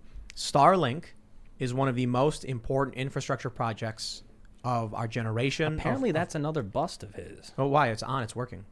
I don't know. I didn't get too much into the weeds about the Starlink, but I was watching something. I got to look more into it. I don't even want to talk about it. If we can get high-speed, low-latency internet everywhere in the country, I can set up shop in central West Virginia, start hiring locals in West Virginia, bring back jobs to these areas. I mean, that would be tremendous for small town, rural, middle America. These people would get their jobs back. They'd have purpose. Their families would start improving. It would start revitalizing a lot of this country. When we recently drove into central West Virginia, you see the sad state of a lot of people's lives in these places where their jobs are leaving. Some places in West Virginia are doing really, really well, actually. They're bringing in more industry, power plants and things like that. But there are a lot of towns that used to be like railway towns. And the railway stops going there, or coal mines dry up. And now all of a sudden you've got a generation of families, multiple generations, and there's nothing left for them. So the towns start collapsing. People flood to cities desperate for work. The cities are crooked and corrupt. We get Starlink up and running. You're going to see all of these areas light back up, and it's going to help put an end to the opioid epidemic, giving people purpose, and then giving them jobs and bringing all these different. I guess there's so many different jobs based on technology you can be doing remotely. You could have people working in just like central PA, central West Virginia, and Wyoming, Montana. All of a sudden, Nebraska, these small towns that are falling apart, come right back to life. Saves a lot of people. Yeah. That's big. That's why I'm rooting for Starlink, man. I'm like, get it done. Right now, I think they've got, I don't know how many satellites they have active, but I know their New York satellite is active. Their array in New York, which means if you are in the New York area, you're probably getting your Starlink activated right now. And it's like 100 megabits up and down. Bro, if we had Starlink, we could do this show anywhere. We could theoretically, you're not supposed to do it. We could put on an RV and you get a 500-mile range. Right now, the satellites are cell locked, which means if you have a New York satellite, it only works in the New York region. So it's like a 500-mile radius. This says there's 1,600 of them up right now. But they're not. There's a guy you got to watch on YouTube. Customers. There's a guy you got to watch on YouTube. I don't know if he made a Starlink video on it or not. His name's Thunderfoot. Oh, I know that guy. Yeah, he makes a lot of videos breaking down a lot of Elon Musk's projects, and because I was never an Elon Musk fan because I always knew the history of Tesla and I guess his business history, Elon Musk, and how he kind of rewrote his entire history to make himself look a lot better than he really is. I always knew about that, so I never liked Elon Musk until he started tweeting out like against Gavin Newsom and pro freedom. I was like, okay, maybe I like this guy. He was all about crypto's the future. I was like, maybe I like him until he started manipulating crypto prices and he completely posting about falsehoods about Bitcoin's like efficiency when it comes to emissions and stuff, and it was all like false. So I was like, wait, okay, this guy actually might be just full of shit. He might be completely controlled by people. And then I started going down the rabbit hole. I was like, well, let me see more bullshit that he promotes. Double check Thunderfoot's stuff because he Yeah. debunked a piece of technology I was working on, and then it got rebunked. Like they found Yeah. out his debunking Rebunked? wasn't. Hey, it got Rebunked. rebunked. Yeah, I got rebunked. The Yeah, I'm solar sure powered that water happens. condensers, the air goes down underground, turns cranks, and then comes back up and out and condenses water. He's like, it's not cold enough or it's not hot enough underground. So Yeah. they're No, I'm like, sure. that's why I'm you sure need the he's panels, wrong the about heating. some things. Yeah, too. watch out. I don't know too much. I about also that like stuff. his tunnel, Elon's tunnel, his boring company, because I think once we go to Mars, we're all going to be living underground. It Personally, might be a few hundred years from now. yeah. Like we're subsidizing technology that's like 80 years ahead of its time. Yeah. Is that That might be I don't another think we're thing. gonna live Maybe on we're Mars, not bro. there. I don't think so. me and you may not? There's no magnetosphere. Not yet. How are we going to make a magnet? We're going to Elon ignite. Are wants we going to to- send Aaron Eckhart down to the center of Mars to drop a bunch of nukes and ignite rotation in the core? I don't even think there is Yeah, a we liquid. need to start rotation in the core. Is there a core? I would imagine. Yeah. This might be know. a couple thousand years away if we survive that long. You guys ever see that movie, The Core? Yeah. Pretty sure Yeah. Aaron Eckhart was in it. They They drill go to the down. core, yeah. What a silly movie. Right. Just one of those like stupid doomsday movies. Yeah. Yeah. There was like a whole bunch of those Dude, doomsday and movies. now we got the pandemic. I talk about art imitating life. Like people, it's like they wanted this disaster. You know, we've had these stupid zombie movies and like the end of days is movies and all this like What crap. a disappointing disaster. I The know, it's disaster horrible. isn't the actual disaster itself, it's the reaction to the disaster. What that's if- the real disaster? What if we use an AI to create TV shows algorithmically, procedurally generated entertainment? So instead of having They to have that for the news. Well, yeah, they have robots that write articles. It's really funny. There was one article about me that said Timothy Poole was raised by his father, Daniel Poole, and his mother, Timothy Daniel Poole. What? And then I was like, the robots, bless their hearts, they're trying. My mom's name is not Timothy Daniel Poole. Could you imagine that? Like, your dad's name is... That's a bit confusing. Imagine your mom and dad all have, like, just meeting a woman with a man's name and having Daniel as a middle name and being like, wow, this is amazing. But anyway, yeah, they're Do trying. something about that. But imagine this. Imagine instead of hiring actors and all that stuff, we just create simulated universes where, simulated people live their lives. And then you create an interesting storyline. You kick it off and then let the AI play it out. And people turn it on and watch We it. already have digital influencers. No. What I'm saying CGI is No, I know what AI, you're saying. an entire planet of people where you actually can end up getting an The movie unlimited New Guy. stream. The movie what? New guy. Free Guy? Free guy. Yeah, but that's a Free Guy, video right. game. I'm saying imagine if we procedurally generated a planet with people, with countries, and we just watched the interactions for our own entertainment.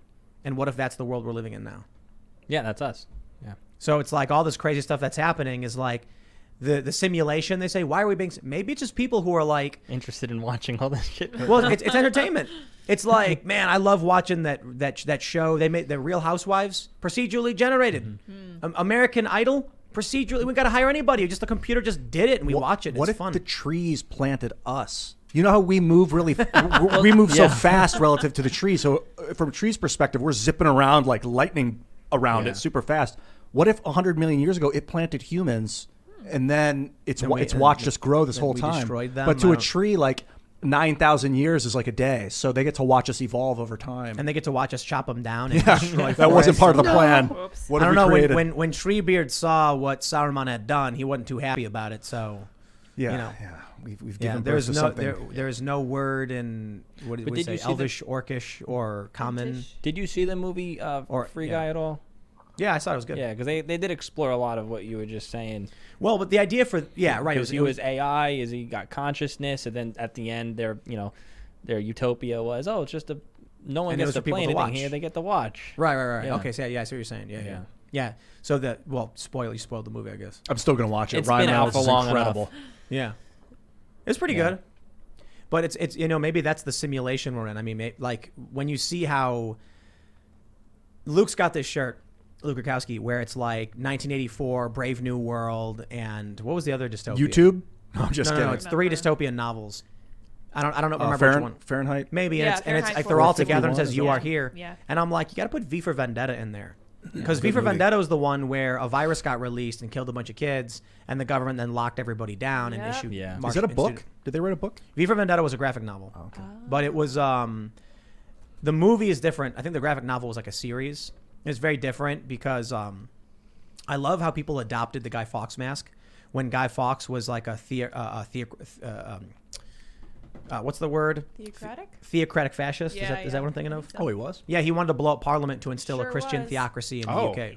that's incredible. Yeah, so I'm like, I don't know, Yeah. that's not a good guy, you know. Well, while we're talking about, I guess, some of the theories of existence, I've been thinking about this one lately.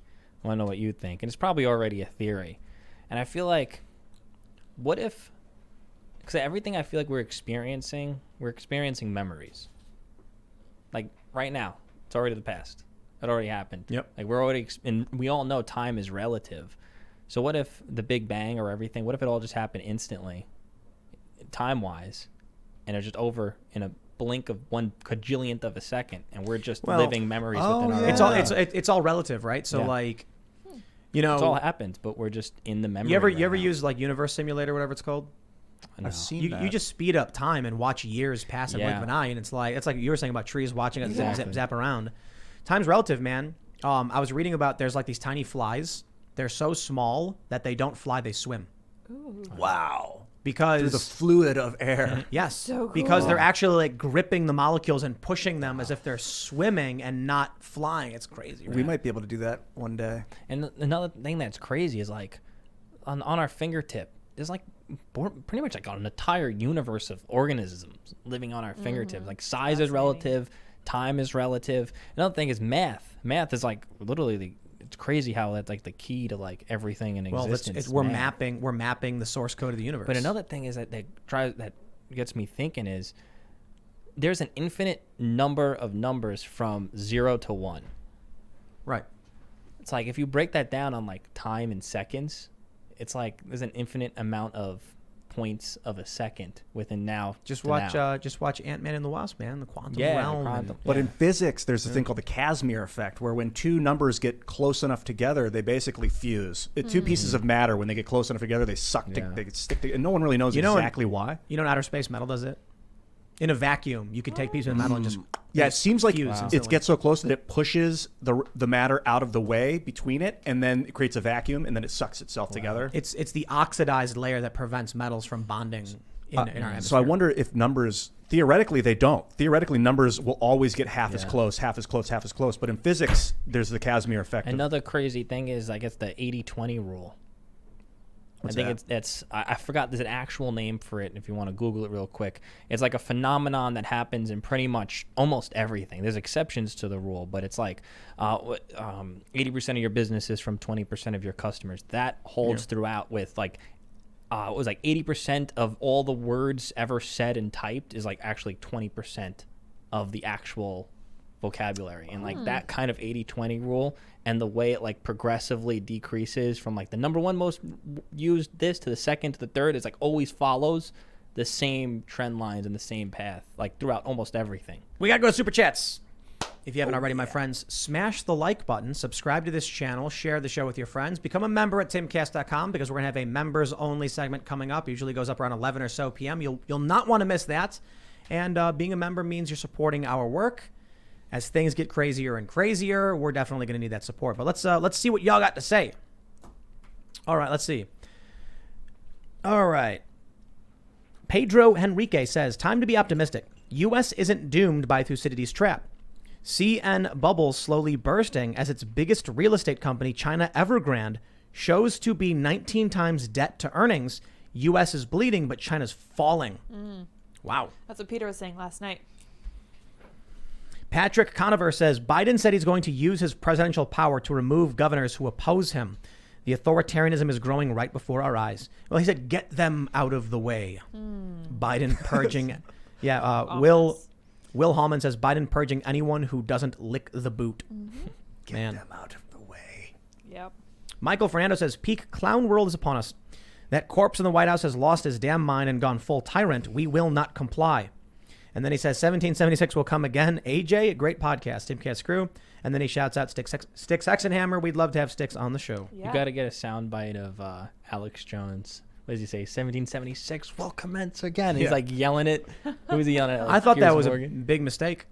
I think it was Yeah. on his show. It was Or just on Piers? It was on Piers. yeah. Yeah, Piers Morgan, and it's like I'm like He did that's- look a little crazy. That's one of the, right. That's always been the problem I've had with Alex Jones. Going back to all of this stuff, is that he always, whenever he gets on TV, he just says he's nuts. You know, Charles Manson too. He did some video or news thing where they took a picture of him and he did a crazy face, and that picture got propagated forever. Mm-hmm. You got to be careful when you're in the public eye of making a fool of yourself on purpose, because that will track you forever. So don't do and it. it can destroy you, like that guy that one election goes, yeah. Yeah. That like kind of like destroyed him. Who was that? I don't Oh, remember. yeah, I don't remember who I that remember was. being Tim, young. who was going that? in Who it. was that? The guy. I don't remember that guy's name. It no one destroyed even his career. remembers Yeah. him. Yes. he's I feel like it forgotten. happened Was nowadays. it Hugely popular. He was like Purdue? Hillary Clinton's VP pick in 2008 or something, wasn't Man, it? I don't. I just remember being young and watching the trend. Like I used to watch Comedy Central and all like the late night. Howard Dean. Yeah, Oh, Howard Dean. yeah. I think he was working with it. I can't believe that one. Was it Yeehaw or something? Yeah. we And should it pull it is- up and play it. We gotta read super chats. Another So day. Weird. Martin Edgar says, if you look at the executive order, legislators and their staff are exempt from the vaccine mandate. Interesting. Alan Scharer says it's never a good idea to quote terrible Star Wars, but in this case, it's the best quote I can think of. And this is how the Republic ends, to applause. Didn't you say Liberty dies? And this is how Thunderous to thunderous applause. Yeah. Someone look up the Something like quote. I'll look it up. Well, the new Star Wars movies made the prequels good. Yeah. Yep. Sure did. I enjoy the prequels now. Yes. Why? I don't know. It's more fun now watching it, I guess, because it's corny. You kind of know it's a little bit corny. And if you like Star Wars, you're like kind of like into the lore of it and just watching it all happen. And the new ones, they kind of just destroy it all. What's your favorite force power? I don't know. When I was a kid, I always wanted to move things. Mm-hmm. I was like, whatever that is, like, you know. Force push or force Levitating. pull? Yeah, just. What about you? Pick up my phone. Probably the ability to influence the midi-chlorians to preserve life itself. Oh, I like Well, that. that's powerful. Yeah. You must have mastered both the light and the dark. Well, if you would like, if you truly want to understand the nature of the Force, you can't be scared of it like the Jedi are. Speak the truth. Oh, That's okay. We're just referencing Star Wars too much. Tyler B says, you think the trucker shortage is bad now? Wait until 90% of them park until this vaccine ordeal is over. This country will come to a screeching halt in days. Truckers have no respect for Biden. I'll tell you this, an ultimatum won't go as they plan. And maybe that's the point. Maybe we need that. Maybe it's a great reset. Oh, You know, maybe one so. problem with that is it'll come to a halt in a day, but we won't see the effects until the back Yeah. of the truck, the momentum is carried past where it stopped. So could take a couple months. Take a while, yeah. Be careful.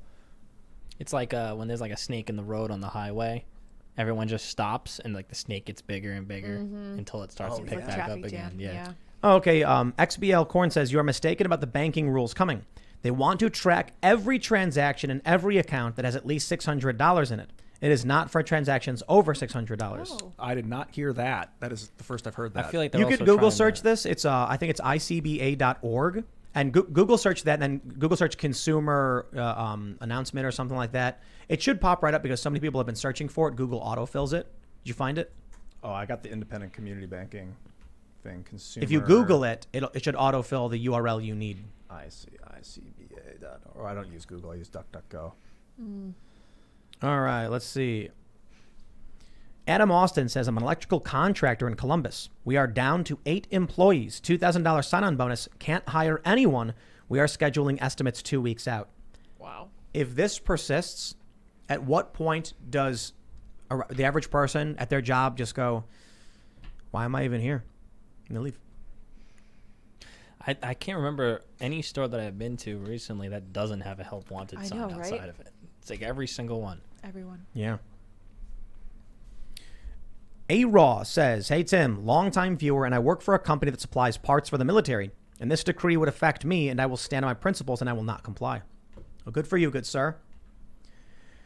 America 76 says, this has everything to do with rushing the destruction of the republic and free market choice and capitalism. It has absolutely zero to do with any virus. All of this has been intentional from the jump. Yeah. The Great Democrats- Resignation, the Great Reset, New the World post Order. office exemption. They know it's coming. If people really still can't see that they're just exploiting this tragedy just for more power, I mean, it's crazy. I've been seeing a lot of people wake up, especially on TikTok recently, them making videos. I made a huge mistake voting for Biden. I feel like that's like the number one thing I'm seeing. You never really see people saying, I made a mistake voting for Trump. People, if anything, they're realizing, oh, wow, things weren't actually that bad under Trump. He was just orange man bad. Now there's actual bad things. Whereas like under Trump, the biggest issues were net neutrality and trans bathroom issues. Mean tweets. And mean tweets. Yeah. I can confirm that, guys. Super chat. Yeah. The Biden administration, this is from icba.org. The Biden administration is proposing required financial institutions report to the IRS all transactions of all business and personal accounts worth more than $600. Whoa! Yeah. That's a lot of reporting. Wow. Well, there you go. Tax season will be cray. And maybe that's to get to the next step where they do these vaccine mandates. And how do they enforce them? The IRS. The IRS is going to say, do you have the records of your employees that have tested negative? We want them. Sense. And then when you're like, no, they're going to be like, okay, it's $14,000 per violation. That means every week, if someone's not vaccinated and they got to get a test, every week, if they don't have it or you don't check, $14,000 For each one? for each violation. Oh my God. Yeah, and they got to get tested every week. This is why it's important to get off the grid, off the system. Be self-sufficient, get away from cities. Yeah, Ian made pawpaw bread earlier. Oh, Yes. it was good. It was really good. I lined the pan with coconut oil because I didn't want to use that spray-on pan, that garbage stick stuff. And man, the For bread, those, the skin is toasted. You guys should start like a survival self-dependence nah, we're channel. not survivals. We have chickens. So So it'd be good seeing you guys as progression. I guess your vlog probably shows that. Yeah, definitely. It shows our farm is now defunct. We harvested all the crops and with a sword, a lot of them. well, the sunflowers I never cared for to begin with. I'm like, what? I don't want to care. Did you for see Tim sunflower slicing seeds. through them with a samurai No, I sword? didn't It was see cool. that. It was cool. Very Yeah, My it friend was- cut his finger off doing that. Yeah. You got to be careful, Yeah. man. But the chickens are eating the sunflower seeds. They love them. I don't care for them. But the pumpkins were amazing. And we got pumpkin seeds, amazing. The tomatoes, amazing. Zucchini, cucumbers, carrots, basil, jalapenos. Do you think the government will ever start coming in and taxing you on the stuff you grew yourself? Not until you give it to somebody. What the Yeah. hell is going on? Well, they don't But want you to live off so the one grid. of our chickens are now like have teamed up to have babies. So they all brood. There's 3 chickens. That brooding is when they're like sitting on the eggs. And I came out one day and I noticed that one of the chickens was not with the group. And I was like, oh, what happened? So I went to look for her, and sure enough, she's sitting on all the eggs. Oh, wow. But it's not just her eggs. They all lay the eggs in the same spot, even though there's a bunch of different spots. Later, I come out and I see that chicken Katerina out doing her thing, and I'm like, oh, I guess she's not brooding. She's out just milling about. So I went in and I noticed that Vanessa was missing. She was on the eggs. Taking turns. Then Dorothy was on the eggs, and so these 3 chickens are rotating shifts. I love it. Sitting on the That's eggs. normal how they operate like I guess it actually is. Yeah, that chickens like to lay eggs in the same place as other chickens because they could lay eggs wherever they want, but they've decided all to lay in this one spot. Communal. And they're taking turns. When one chicken gets up to go eat, the other one goes in and sits on the eggs. That's so cute. It's going to be interesting when there's like 14 babies. So we have 5 Black Star chicken babies. These are a special breed where you mix a Rhode Island Red with a barred Plymouth Rock, and then we have 3 babies. 2 of them are Leghorn Rhode Island Red mixes, and one is an Easter Egger and a Rhode Island Red mix because we have Rhode Island Red Rooster, and they're 2 of them are cockerels. They're going to be roosters, and one of them is a pullet. Are they kind of like organic chickens, or they get filled with like? What do you mean organic? We birthed GMOs. them here. We incubated the eggs and Are they like heavily modified? no, they're just regular chickens. Yeah. Yeah, like 'Cause I know the modified ones. I think they start growing so big, like they break their legs, Right. they break their It's bones. really sad. and then they just Yeah. sit there laying eggs all Yeah, day. they're for just the rest like, of their lives. It's not right. Yep. Crazy. they're bred to just self-destruct Those on themselves. those ag Basically. gag orders are crazy where you can't like record in those Yeah. factory farms. That's so sick. I think it was like Nathan For You. I think it was him. I forgot who it was. Someone did like a whole loophole to put every single label on his chicken, like chicken cutlets. He made his own farm, and what was to get them classified as free range. No, it was a movie. The guy, I think it was the guy who did Super Size Me. I think he Yeah. did another movie, and he would just put like a little opening for like 1 square foot. Well, they're free range chickens now. They don't go outside, and he just did all the loopholes to put everything on his label. Easily done. Let's read some more. Cameron Malouf says truck drivers have a CDL, which is federally regulated. I wonder how long it will take before you have to get a vaccine in order to renew your medical card for your CDL. Could get bad. More shortages. I think truckers would just be like, nah, we out. Yeah. Oh yeah. Bye-bye. I think Putin said no mandates, just straight up. Get it out of the way Russia. early. We're not going to do that. Messiah Miguel says, hey, Tim, did you guys know that California passed a per-mile car tax? I am living in ground zero for the new regime. Also, I'm constantly getting double charged for the membership on the website. Ooh, that's not good. You can always email members@timcast.com. That is, it's on the website. That's where we take care of all this stuff. And we'll get it sorted. We'll try and figure it out. But I will say, send an email. We'll get more specific. I don't want to give anyone any details or anything about people's private stuff. But that's the easiest way to do it. What's this 1 mile per taxing per mile? Yeah, at the end of the year, you got to take your odometer and then submit it in your taxes, and they tax you based on how much you drove. If you live in California, move to a swing state. Yes. Don't move to Texas. Don't move to Florida. Move to a swing state like Nevada. If you want to move, hit me up. DM me. I got a realtor for you. But it's important, I believe, for us to move, Republicans to move to swing states, because 15,000 more votes in Nevada flips it. Okay? Secure the elections. 15,000. That's nothing. California, you need millions to flip it. Don't even waste your time. Same thing with New York. Don't even waste your time. Go somewhere where a few thousand people can turn it red. By Evox says, glad to see your business is doing well, Tim. Elad was a great pickup. I think he's highly underrated, and hopefully your partnership will generate good visibility. Keep up the great work, guys. That's right. Elad is doing on-the-ground reporting at a bunch of different protests and public events. I think so far mostly New York City, but he had, he asks great questions. And he went to one where it was union workers protesting the mandates. And this was a couple weeks ago. And they were like, F Trump, F Biden. We don't care. We ain't doing it. And it's good to see when you have people on the ground reporting. It's fantastic. Yeah. All right. Karasu Macha says, hey, Tim, trucker here. It won't take much for us to go on strike. We already hate going into these cities, and that was before the riots. During and after, we're playing hot potato over whose turn to tack a load into them. Mm-hmm. Yeah, well, there you go. Not surprising.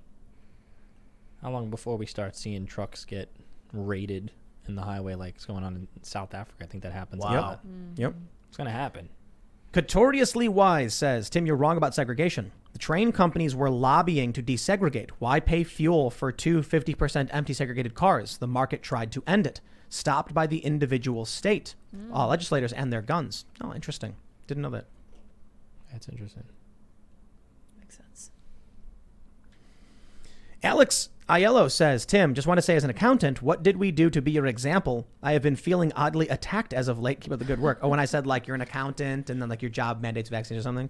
I don't know. It seems like a good, like when you think of someone working in an office somewhere in a city, an accountant, Yeah. I guess. I don't know. Just a go-to job. Yep. Sits at a desk. Yeah, that's a compliment. Yeah. It's like the job, that's what to think of. You sit at a desk too. That's true. That's right. Start saying podcasters. There you go. Ethan Davis says V for Vendetta. Anyone? I certainly Great think so. movie. Yeah. I haven't seen it in 20 years, but it was great. Malia Cortez says, love what Tim said in one of his earlier segments. We're in one of those stupid movies. Here's a movie example. Biden just order 66 to us. I stole that quote. Yep. We got a little bit of 1984. Government overreach, spying. We got a little bit of Brave New World, your video games and your social media to stimulate. We got a little bit of Fahrenheit 451, people overly offended, wanting to burn books and shut down information. And we got your V for Vendetta. Pandemic resulting in government authoritarianism. Hey, it's all there, right, for us to soak up. How about that? All these stories from the past, these kind of warnings, like V Vendetta and all what he just said. It's like it's all just coming true now. Like every single one of these warnings. Like, you're gonna wake up yet, people? Like every single piece of media. Alexandra Batik says, Tim, I just watched Atlas Shrugged. It needs to be remade for a modern audience. I have theater and directing experience. Shall we start Pool Studios? I do not think we could afford to make an Atlas Shrugged movie. There is like a 3-part movie where it's like each part has different actors or whatever. Interesting. Yeah, Good story. Watch, yeah. I definitely think it's really preachy. It's just like, yeah. Yeah, libertarians. Magnificent Devil says we do not have a free market today. Government regulations allow big corporations to gatekeep the most powerful and influential industries, making the barrier to entry insurmountable for most. Agreed. But that is a free market by definition. No, it isn't. Free market doesn't mean anyone can do anything. There's all sorts of regulations. They're giving these trillion-dollar companies in California extra perks over small business. They want to keep them there, them from leaving to go to Texas. It's the only reason why they have the largest economy. And they want to keep that title. I should clarify for sure. I was being tongue in cheek. Oh. It's not a real free market, even though they call it a free market. it's completely guarded by the government that's setting up regulations and pipelines. We got to strive towards a freer market. Like a real free market could be dangerous because you get corporate monopoly. So you need to always have a sidearm to be able to break that up. I still feel like, for the most part, I feel like the will of the people, especially now in this communication age, I feel like it's more likely for solutions. Maybe it's not perfect. I don't know. But to emerge within the system. Yeah. I think you're right. Tim Rose says, got COVID in January of this year, donated my platelets and plasma to help before the vaccine came out. Why is natural immunity getting short end of the stick? Love your show, by the way. Why is monoclonal antibodies being ignored? Is it's expensive, I guess? Yeah, $2,000. Is it? I think you mentioned that. I thought that you were the one that said that. But isn't this this has got to be like saving lives? Monoclonal stuff. Yeah, monoclonal antibodies. So for somebody who's like gets sick and go to the hospitals, I mean, we don't just let them die, right? I just can't take the blinders. It's like everyone straight ahead, get the vaccine straight ahead, everyone. And it's like, dude, there's these other pieces of info. Look around. Let's look at this. And they're like, no, keep going forward. Like, what's the That's the East verboten. It reminds me of that music video, the Pink Floyd music video where they're all just marching off into the grinder. Mm-hmm. Oh God. All right, PRC says we truckers need to unite. The vaccinated and unvaccinated don't take runs into states and businesses who mandate vaccines and passports. Nothing happens until something moves. Vaccines are good, but mandates are evil. I completely agree with that. The issue is government shouldn't be dealing with your medical stuff. I just shouldn't be doing it. Unless it's that's the thing. Unless it's a real health threat. No. No. I mean, at some point, if that's the whole purpose, is you got to protect the herd. You know, I disagree. I don't think the government should be getting involved regardless. Though. I mean, because the thing is, if there was a virus that was killing as many people as, would be declared, like something like the Black Plague, maybe that's a little bit too extreme an example. Well, like, was it smallpox was Measles, like, what, 20% or something? Mm-hmm. Yeah, mortality was if massive. People are dying from things, they'll take it upon themselves. Risk to reward on vaccine. If I get sick and I have a 20% chance of dying, maybe I'll probably take the vaccine. I think at that point, I'll take my chances. Because, Ian, we're in a pandemic. Well, they call it a pandemic, yeah. It is a pandemic. It is, technically by definition, yeah. By literal definition. A global epidemic. And by the millions of people around the world who have died and the 650,000 in the United States, it's a pandemic. Does it warrant the extreme degree at which they're going? In my opinion, no. Like mandates and all this stuff. It's like, I get it. It is bad. Novel virus, mutations, all that stuff. Scary, not good. It's not airborne Ebola. So the issue is people need to be able to assess the risks themselves. There can be things like this, like, if you're don't cough on people. There can be like the social distancing makes sense. It was like, hey, stand 6 feet apart, right? I actually think wearing a mask, even when it comes to private businesses, it comes to schools and kids, it starts getting murky, But when people are sick, they wear a mask. Those are things where I'm like, okay, maybe we do some restrictions, we protect the vulnerable, we get back to work. Instead, they've been like iron fist, shut it down. I never wore a mask. Sick people into nursing homes for the first 40 years of my life. I never wore a mask for illness, and it was never a problem. No one never part They of were our like, look at culture. those people in Japan wearing masks. How weird. Weird, yeah. And people should have. You think? If they get so dirty so quick, you gotta wash them like daily. Get new ones. There's a lot of people I see in the super chat where like they're saying basically because of this I will never get vaccinated, and I'm like, that's the problem with Biden. What yep. I'm gonna fix. Listen, Can you hear this? Because I hear this every day. I'm gonna fix this. I promise. It's the joint on this microphone. Why is it thing. making that noise? We sprayed it down metal with on WD-40. metal. Yeah, I got to take it apart and get in there or something. Yeah. All right, let's see. Aaron Tabor says, Tim, you've mentioned dehumanization before. I've seen people on Twitter regularly referring to Republicans and unvaxxed people as plague rats. Yes, frequently. And that's part of the steps towards genocide. No, don't refer to them as vermin. Don't do it. Calling people animals that's and really maggots. Don't do Yeah, it. I've seen that. It's not funny. That was a Keith Olbermann thing. Why won't you just do what the state tells you? Because we're America. Yeah. I remember It's America. I thought it was America. I remember when Keith Olbermann canceled his show. We did it. It's imminent. Trump's going to be removed from office. And, Oh, Yeah.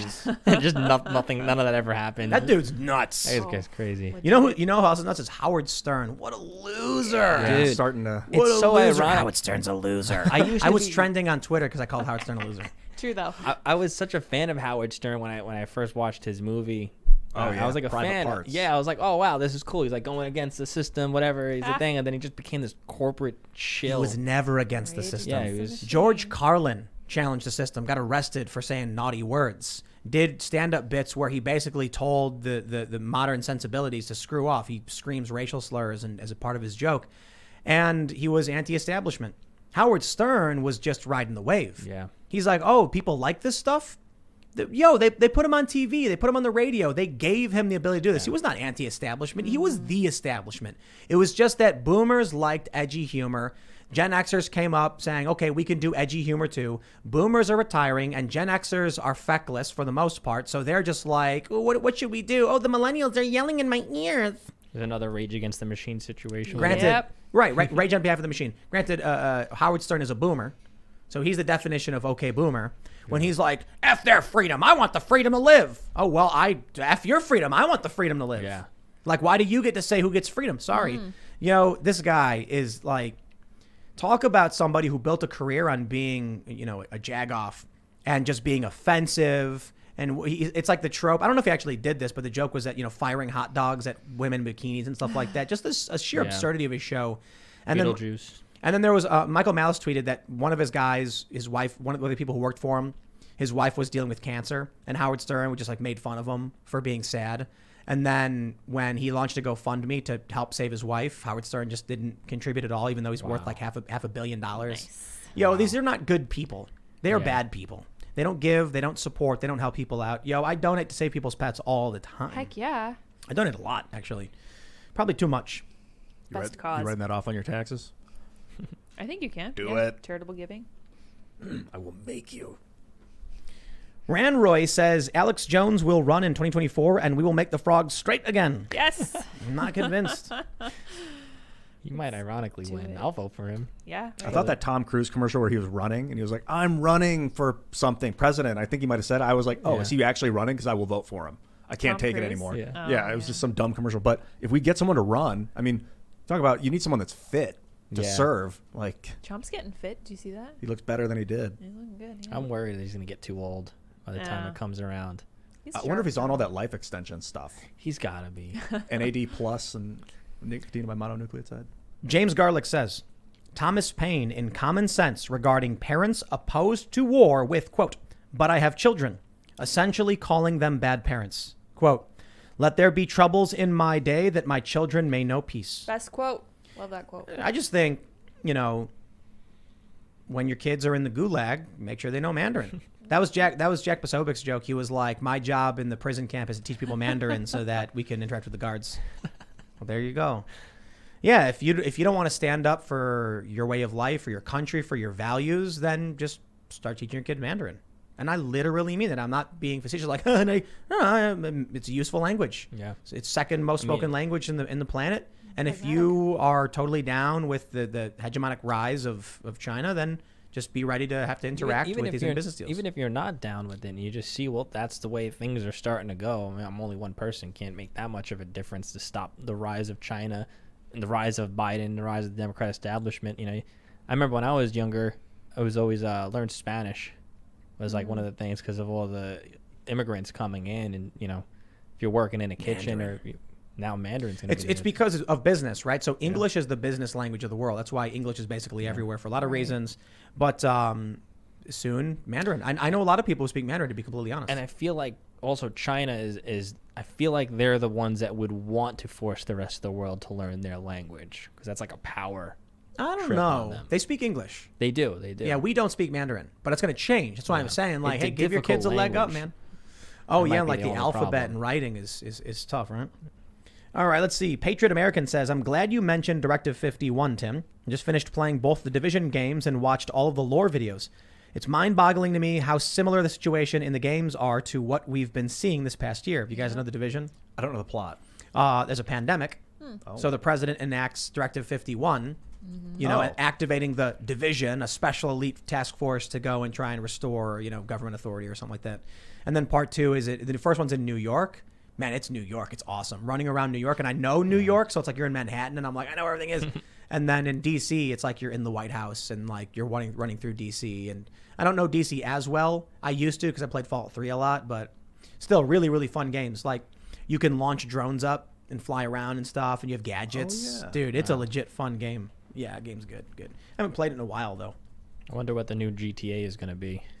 What I was hoping is that they were going to map the real world. Yeah. Like they did with the flight simulator. I'm hoping that they just come out like, hey, you can just play in the world. And then VR. That'd in be VR. so cool. Yeah. But it's like just, but I feel like there's gonna be a lot of problems when you're driving cars into people's houses, real houses. I wonder if you'll get people to like authorize the use of their house in the games. And then you Right. can pay them Well, like a 1 cent per sale. Microsoft Flight Simulator, you can actually fly around in a plane It's very of the cool. real world and maps like a Google. you can have a Earth or something. co-pilot too. It's like multiplayer. I tried to play it. It's too difficult. It's not really fun. I got a buddy who's a pilot. Yeah. I'm thinking about jumping in and co-piloting with them one day. That'd Yeah. be fun, yeah. Jesus Sanchez says, Tim, Stargate, Season 4, Episode 16, watch it. It has to do with jabs. It's on Netflix. I don't know if this is the episode you're referring to, but there's one episode where they, you're familiar with Stargate? Yeah. Awesome show, by the way. I watched it on Comet, and they restarted over. So there's a bunch of episodes I missed, but I've seen a ton of the episodes so far. But there's one planet they go to where there's this advanced network of planets that they're unfamiliar with the Stargate network, which connects all these different planets through wormholes. But they're extremely advanced and they have great technology. And they come to this planet that's mostly agrarian where there's farmers. They have big machines harvesting crops and dropping them in the Stargates to transport food to their planets. And they talk to this like little farmer guy, and he's like, they leave us alone, don't bother us, so we're fine. But then they go into a cave, a couple of them, and they discover the remnants of a civilization akin to 1910s the United States with like industrial development that just ceased to exist. And they find a newspaper, and it's written in like a form of Gaelic because the point of Stargate is that aliens were enslaving different humans and transporting all over the universe. Yeah. And so basically the plot is this advanced alien race created a biological weapon that sterilizes people. And what they did was they say, we'll give you our great technology. Oh, you have a pandemic, a flu pandemic. Here, this vaccine will save you. And it did. But then all of a sudden, nobody could have kids, and the entire civilization collapsed. But there's also Utopia. You guys ever see that one? No. Yeah, they canceled it because of COVID, I think. Oh my gosh. It's about a big tech mogul who creates a fake pandemic in order to sell his vaccine, which sterilizes people because... And this was wonder why they it was on canceled Amazon it. last year. It's a show on Amazon. And they canceled it, I guess, because they were like, a little too, Poorly timed. That's Yeah, what it poorly knows, timed. yeah. It was about like there was a guy who was writing a comic that predicted a lot of what was going to happen because he had like access or whatever. And so they're like trying to read the comic to figure out what's going to happen. And I'm like, that's really funny because like in our world, there's a TV show saying all this stuff is happening, and like you're trying to watch a TV show. It's just a TV show. I don't think it's real or whatever. But they still canceled it, which just make people more conspiratorial. Black Mirror. All right. Sorta says, OMG, I can't believe you said that, bruh. Keep Californians in California. They voted for it. They should eat it. But that's the thing is, there's still how many million Californians out there that are not voting for that Right. stuff, that want to be free. If you send every single Republican California and properly disperse them across every single swing state, we would win every single state except California and New York. Yes. All right, so disperse. All right, we'll just do one more. We got Goldilocks Production says, if my job follows this mandate, I will say no or I will quit. No questions asked.